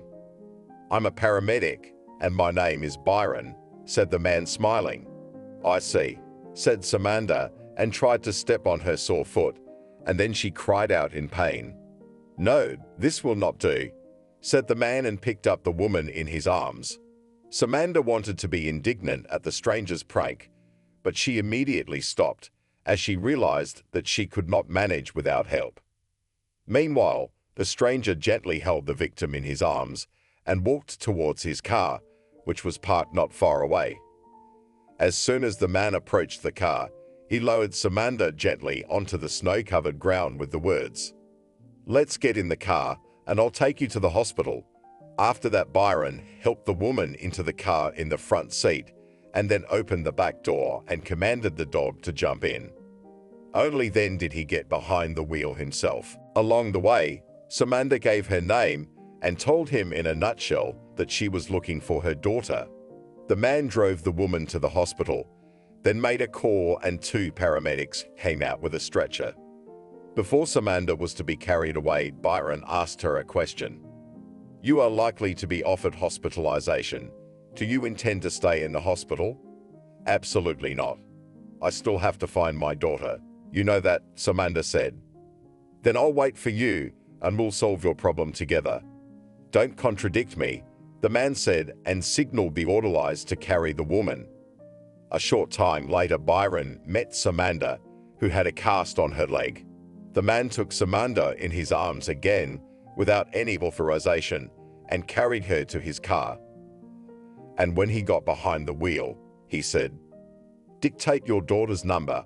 I'll call you from my phone. Maybe Julia doesn't pick up when you call on purpose. Let's say she wants you to worry more. And she doesn't know my number, so she might pick up." Samantha dictated the numbers and watched with excitement as the new acquaintance dialed Julia's number. The girl answered immediately, and the man told her that her mom had a cast on and needed help. Julia anxiously asked where the mother was at the moment, and at the same moment Byron handed the phone to Samantha. The woman turned to her daughter excitedly. "Where are you? I've been worried sick about you. I'm at a friend's house. Don't worry about me. I will come in the morning," said the girl, and immediately disconnected the connection. Samantha wanted to reprimand her daughter, but the conversation was cut off by Julia herself. The woman looked at the phone, clutched in her hand, and suddenly burst into tears. Byron was confused and did not know how to calm the passenger. A few minutes passed before the man spoke. "You need to stop crying. Your tears won't help anything anyway. Let me take you home, and if you don't mind, I'll stay with you." "What about your family? Your relatives will be worried about you," said the woman without stopping crying. "The only family I have is my pug, who sleeps in the back seat. By the way, if you let me in, I will go only with my faithful friend. You know I can't leave him here," said the man. "Thank you for everything, and I agree to accept you too at this late hour," said the woman. Soon the couple was sitting in Samantha's living room. The woman herself, without knowing why, was telling about her life to the man she had met only a couple of hours ago. The man listened attentively to the interlocutor, and with every moment, he realized that he liked the landlady more and more. After a while, Samantha came to her senses and looked at her watch with an alarmed ouch. She apologized to her guest and wondered if she was holding him up. Byron laughed in response and said that he was glad for the delay because he was a guest of the most beautiful woman in the world. Samantha was embarrassed and said, "Don't make me blush. Don't make me blush like a schoolgirl. You're right about the naughty part. You really are a naughty girl," the man said seriously. "Are we already on a first-name basis?" Samantha said, puzzled. The man was silent in response. He only stared at the woman. The landlady felt naked under this gaze, so she couldn't stand it and asked, "You said that I had done something wrong, and in what way?" "You made the lonely heart of the paramedic beat much stronger," quietly said the man. "I understand you. You want to tell me that I am a woman of easy behavior because I let a strange man in at night. And now you have decided that with beautiful words you can put me in bed for pleasure. Did I understand everything correctly?" Hostile note. "So understand correctly that I am not your enemy, but your friend. Your mum's being counseled at the moment. And who told you that I'm going to communicate with you?" The girl said pompously. "And you have no other way out, because I'm taking over your mother's patronage and at the same time, and you. Someone has to cover your night out," Byron said with a smile. Julia grinned and went to her room.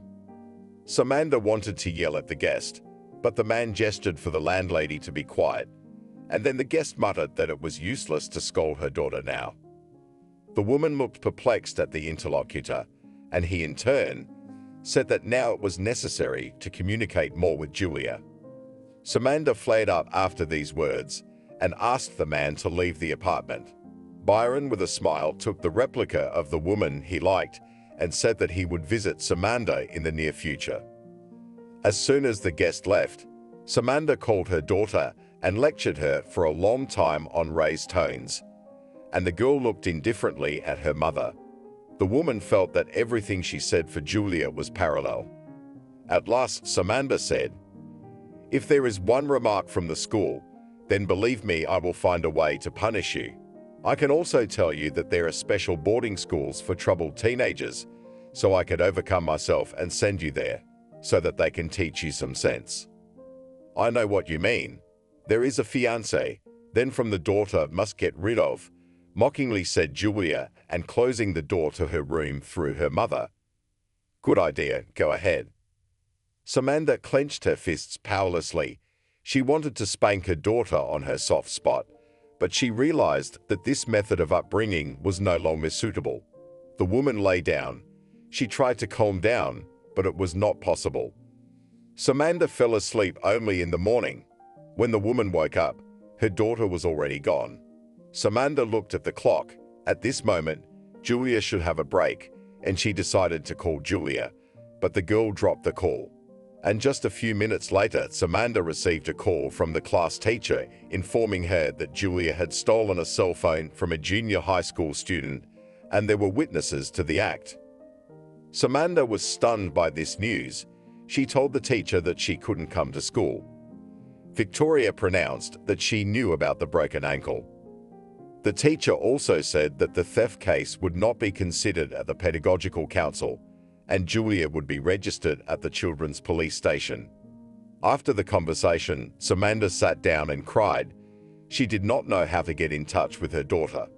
The woman was lost in guessing in what period of time she had missed the upbringing of her child, and Samantha called an anonymous center of psychological help out of desperation. "Who are you to tell me what I do or don't do? I see you for the second time in my life to listen to your reproaches. So we'll see each other every day from now on. What's the problem?" "I'm moving here to live with you," said the guest with a smile. "What kind of impudent statement is that?" The woman said in confusion. "We're adults. If you didn't like me, you would have told me to get out right away, but you didn't. But if you want me to hit on you for a couple of weeks, I'll do it. But realize how much precious time we'll lose," the man said. "You're really crazy. Get out and never come to me again," exclaimed the woman, and at the same moment was silent as Byron embraced her and kissed her passionately on the lips. And then the man left, leaving a note with his phone number on the nightstand. The woman pressed her palm to her lips after Byron left and smiled involuntarily. At that moment, she wished the man had left, as she wished the man had continued to kiss her. Samantha picked up the piece of paper and twirled it thoughtfully before her eyes.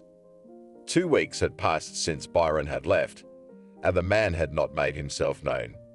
The woman thought about him often and found herself wishing she could see him every day. The relationship with her daughter was strained. Julia tried not to talk to her mother too much. Soon Samantha's cast was removed, and she was on her way home from the hospital when the phone rang. It was the class teacher calling. Samantha immediately tensed up internally, and not in vain, as the teacher informed her that Julia had fought with a classmate and broken her index finger. The parents of the victim are going to file a petition in court against Julia's mother, who negligently brings up her daughter, since the child behaves like that.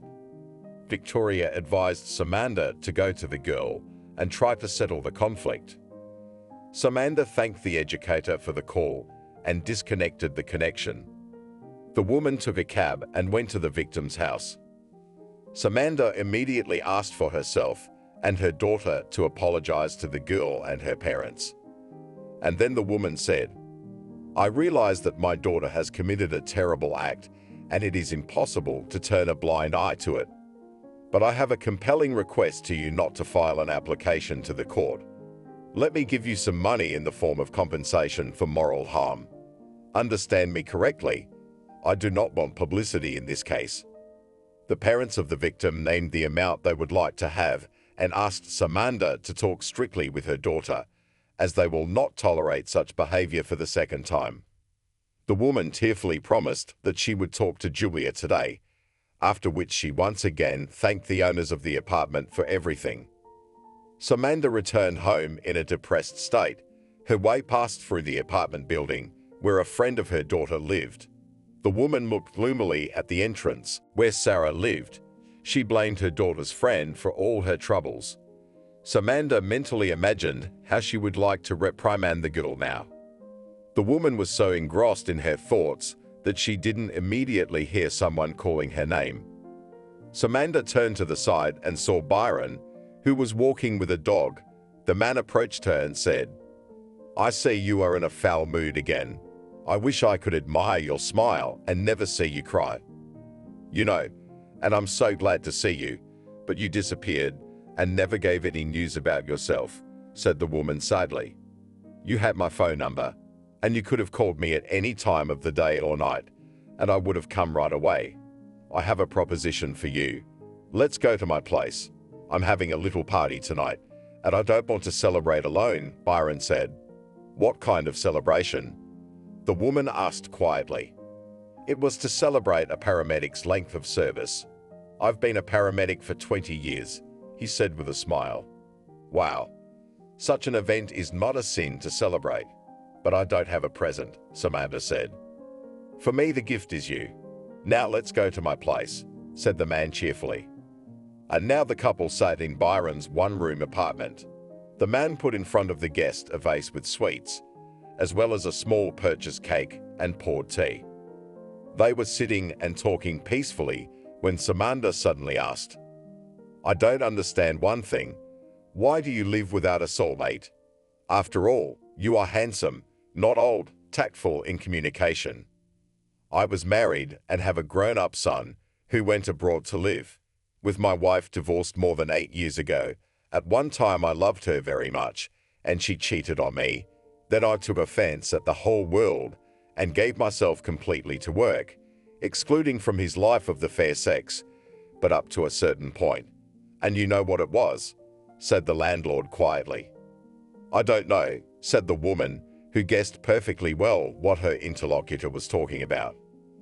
And at the same moment Byron stood up, approached the guest, and then bent down and said in a hoarse voice, Then I'll remind you now. And with these words he kissed Samantha. And then there were hot kisses, passionate embraces. It was not until some time later that they broke away from each other. Samantha lay on her lover's shoulder and stroked the man's cheek with the palm of her hand. Byron looked at the woman and spoke, I feel very good with you. Even then, when you fell unsuccessfully lifted in my arms, I realized that I want to carry you like this all the time. And you offer it to me, and you will know my answer, the woman said with a smile. Let's never be apart again, Byron said. I'd love to, but you know how much trouble I'm having with my daughter. Julia would blame me if we got back together. I paid a lot of money today to get this phone thing out of the way. Sometimes I think she does it on purpose to make me mad, she said sadly. I'll take care of Julia, but you have to change a lot of things about her too. You need to realize that Julia is a person and not your property. Now, let's get ready and go to your place. I'll go to work from your apartment tomorrow morning. And Julia has to have a cake for my birthday. By the way, how does your daughter feel about dogs? The man said. You'll have to ask her about that, because we had a dog for Julia, but she didn't want to take care of it. So I gave the dog to good hands later, Samantha said and added, I'm so scared. I mean about bringing a man to our house for the night. You're talking nonsense. You're not bringing a man to sleep over. You're bringing a man you love to live with you. That's the right way to put it, Byron said softly and kissed his beloved. Soon the couple was sitting in Samantha's apartment talking. The woman was visibly nervous and glanced at her watch. Byron saw all this and asked his beloved not to worry. Samantha nodded nervously in response, but continued to worry. And then the front door opened and Julia, who didn't know that her mother wasn't alone in the apartment, came in. The girl from the threshold shouted, Mom, I tell you at once that you do not read me lectures about stealing, or else otherwise I will leave the house. The sweet child came home, and we are waiting for you to drink tea and celebrate my holiday. And by the way, I'm not going to lecture you. I'm just going to have a heart-to-heart talk with you, Byron said. The girl entered the hall and looked at the man perplexed, and then she looked at her mother, who was sitting with her eyes down to the floor. Julia then turned to the man. Let's have a conversation, but I will also tell you that if I don't like it, I will leave here immediately. Byron smiled and said that he wanted to talk to the girl alone. Julia at first wanted to resent the suggestion, but then changed her mind and waved her hand toward her room. The couple secluded themselves. The man, as soon as they were alone, spoke. Let's do the following. First, I will live from this day with you. Second, I and your mom will soon become husband and wife, and this means that I love your mom and will not give her an offense.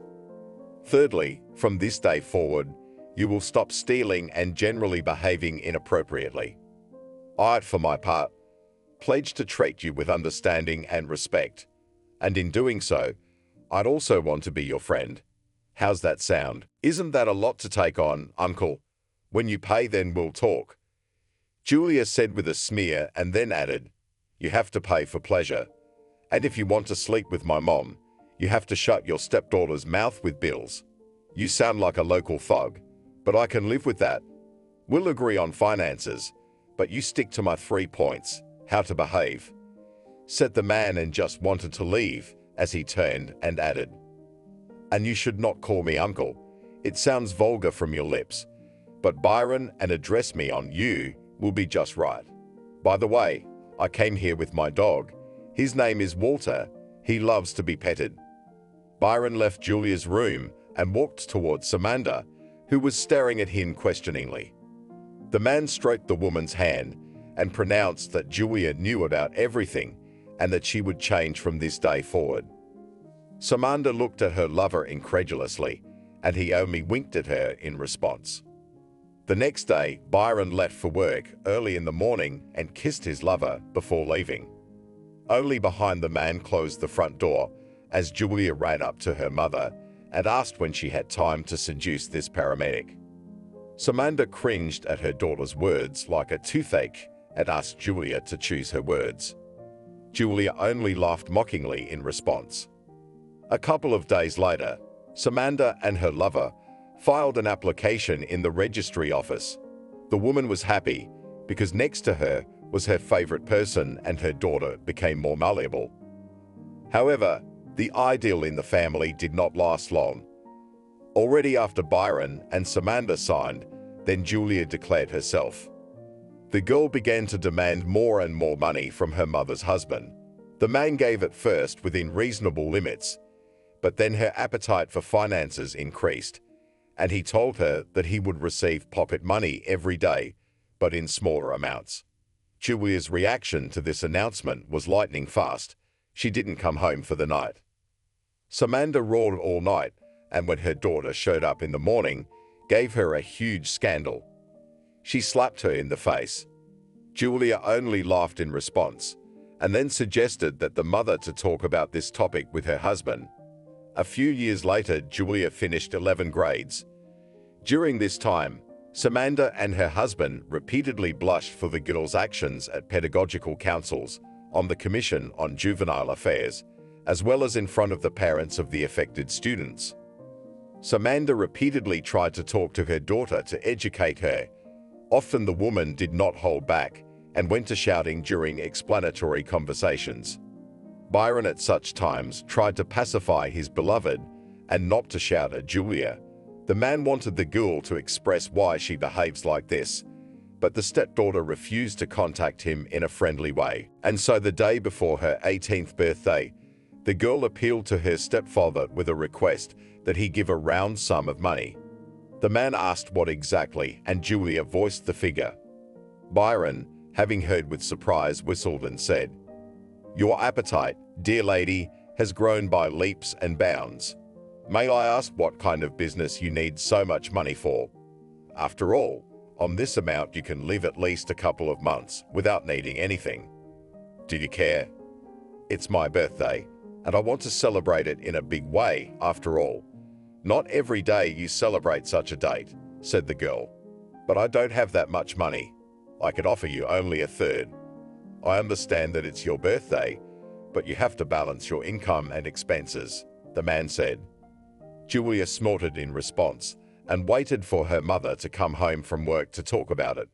As soon as Samantha came and recognized her daughter's request, she immediately gave a negative answer, as she did not have such finances.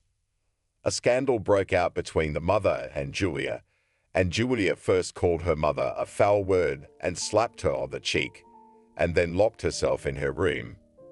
Samantha, who had not expected this turn of events, sat in the hall crying. In such a state, the woman was caught by her husband, who woke out during the conversation on business. He hugged his beloved and asked about the reason for the tears. Byron frowned, because Julia had never allowed herself to raise a hand on her mother before. He went to his stepdaughter's room and knocked on the door. The girl replied that she had no desire to talk to any of the household. The next day, Samantha got up and saw that her daughter was no longer at home. The woman was surprised at this as Julia had been sleeping practically until lunchtime lately after school, and here she was gone. Samantha walked into the room and noted, as always, that her daughter had left a mess in the room, and then noticed a white sheet taped to the dresser. She walked over and read the message, which was written in Julia's hand. "You will regret everything." Samantha shuddered to think what else Julia might do. The woman went into the living room and suddenly noticed that one door of the sideboard was not closed. Puzzled, she walked over and opened the door wider and immediately noticed that the jewelry box was ajar. Samantha took the box in her hands and found that the black gold cross that Byron had given her was missing. It was a piece of jewelry he had inherited from his grandmother. She then asked him why he had not given the cross to his first wife, and he jokingly replied that he was saving the jewelry for her, and now the jewel was gone. The woman sank powerlessly to the floor. She realized that her daughter had taken the cross in revenge for her not giving her the money. Samantha did not know how to tell her husband about it now when he woke up, but it was necessary to speak. The woman tried to call her daughter, but the caller was out of range. Samantha dialed and dialed Julia, and soon Byron woke up and saw his wife sitting on the floor. He walked over to his wife and said affectionately, "Why are you sitting here all alone? I don't know how to tell you about it. My daughter stole from us." And with these words, the woman sobbed. "What are you talking about?" said the head of the family in bewilderment. "Julia has taken the cross and is not answering the phone," Samantha said through her tears. "Oh, that's what it is. Stop crying. Let's hope that the money from selling the jewelry will be enough for her and she won't do something stupid. You know very well that you would have inherited this cross to your daughter in the future anyway. Just consider that you did it in advance," the man said to his wife and hugged her tenderly. Byron understood that now his wife felt guilty about her daughter's deed, and he didn't want her to feel guilty for something she hadn't done. Julia hadn't been home for 2 days. Samantha was tormented by the thought that something bad had happened to her daughter. She tried not to let her husband see her tears, but Byron saw the red eyes of his wife and understood the reason for it. He supported her as best he could, trying to cheer her up. And on the 3rd day, Samantha received a call from the police informing her that her daughter had been arrested for robbing a store and was detained on a hot trail. The woman was at home at that moment and only heard the news and sat down quietly on a chair. She couldn't believe what the stranger had just said on the phone. Samantha would have been happy to cry, but there were no tears at all. She felt a kind of numbness. Soon her husband came home from work and saw the detached look in her eyes. Byron asked the woman worriedly, "What happened, my love?" Samantha looked at her husband and spoke quietly. "The police called and said that Julia robbed the store. What will happen now? Will she go to jail? How could something like that happen? What should we do?" The man looked at his wife dumbfounded. He had not expected such news and was at a loss. It took a few minutes before Byron could gather his thoughts and tell his wife to calm down. The head of the family thought about what they could do in this situation, but looking at the time he realized that at the beginning of the 9th night they would not be able to solve any problems. He hugged his wife and quietly said, "Let me give you a sedative now, and you go to bed. Understand, my dear, that now we are not able to do anything. It is necessary to wait for the morning and only then to act. But to be honest, I do not know what to do. I promise we'll do something anyway." The next day, Byron and his wife went to the police, where they learned all the details from the investigator. Samantha asked the man in uniform to let her daughter go free, and as if in a trance, repeated that she was ready to give a lot of money for it. The investigator saw that the woman was in a state of affect and advised Byron to take his wife home. A couple days passed and Samantha learned that she and her spouse could do nothing to help Julia. The investigator was only able to authorize a visit with Julia. Samantha cried tears and told her daughter, "What have you done? You've ruined your life." "It's too late for tears, Mom. You couldn't get your only child out of jail, then disappear from my life forever. I don't want to see you, she said in a mocking tone. After these words of her daughter, Samantha silently stood up and then looked sadly at Julia and said, "As you say, my dear, I will not trouble you any more." So there was a trial, which was attended only by Byron, and Samantha flatly refused to be present at the sentencing. The girl was given 4 years in prison. Julia's mother learned about this from her husband. The woman silently listened to her husband and did not say anything in response. Byron at that time thought that the wife was in shock, so such an indifferent reaction to the sentence. However, time passed and Samantha completely refused to talk to her husband about her daughter. Byron tried to dissolve his beloved, saying that it is necessary July to write to the prison and support the girl behind the barbed wire. But in response, the husband heard only one thing: "Stop reminding me of her. I'm honoring her request. Let's please don't talk about this topic, as I don't want to. Just don't rub it in my face." It's been a year since Julia was sent to prison.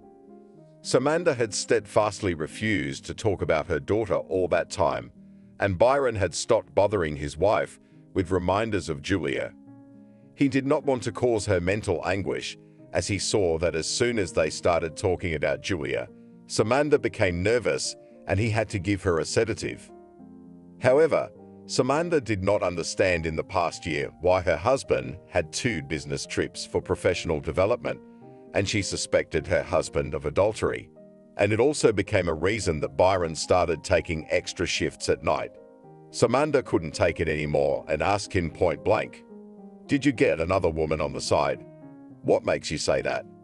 What kind of nonsense are you talking about? Can you even explain why you made such conclusions?" Bewildered husband asked, "I'm not a stupid woman, and your night duty, which you are constantly taking, I have certain thoughts. You do not find it a significant evidence in your cheating," said the spouse. "Are you crazy? Honey, I don't need anyone but you. Why are you talking nonsense?" "Yes, damn, I'm trying to earn money on purpose, so that we with you to go to the sea to relax, and you're making up such a thing here," said the husband. The woman, after these words, sighed with relief. She was actually afraid that her lover has taken a mistress on the side. And when the man said that he was saving money for a trip to the sea, she was relieved. Several years passed, and Samantha asked her spouse about the fact that he still takes extra shifts, and they still have not gone anywhere on vacation. The man hugged his chosen one in response and pronounced that the trip was cancelled due to his illness. The wife only heard about the indisposition of the chosen one, as immediately became alarmed. She immediately asked a bunch of questions to her husband. However, the man stopped the eloquent flow of the chosen one and said, "Why are you so worried?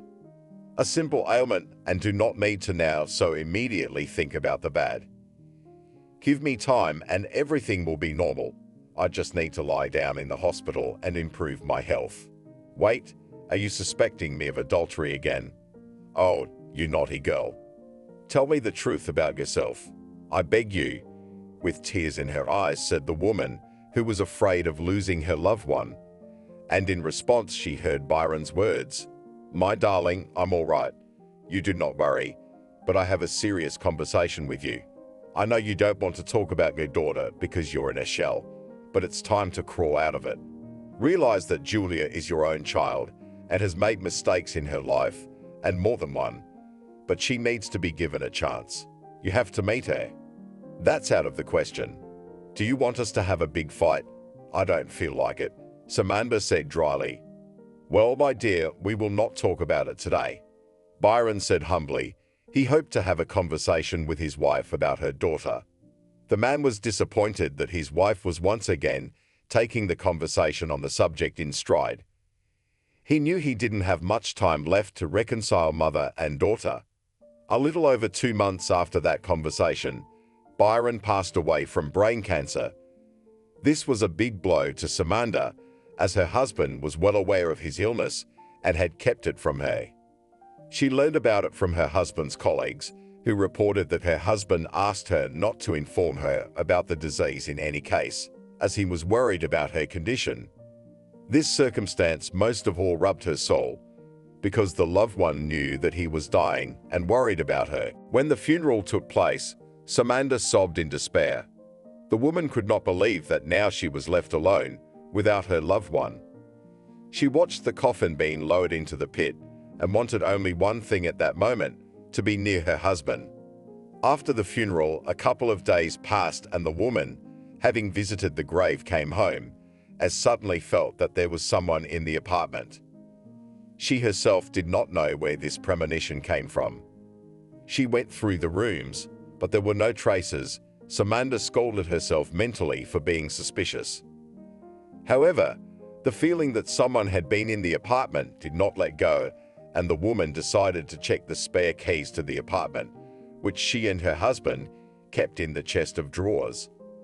And then Samantha noticed that they were missing. The woman was well aware that the deceased husband, if he had taken a duplicate, would have informed her about it. Samantha was terrified, because the keys couldn't just disappear. So someone had stolen them. The woman immediately wondered who had done it and why, because she and her late husband, if they had a small savings, it was on a card. She immediately decided to change the lock in the apartment. And the very next day, when she got to work, she took the day off. The woman hurried home, as she had already contacted a specialist who was to change her lock that day. When Samantha approached the door of her apartment, she noticed that the doormat was lying crooked. This alerted the woman, and she carefully opened the front door.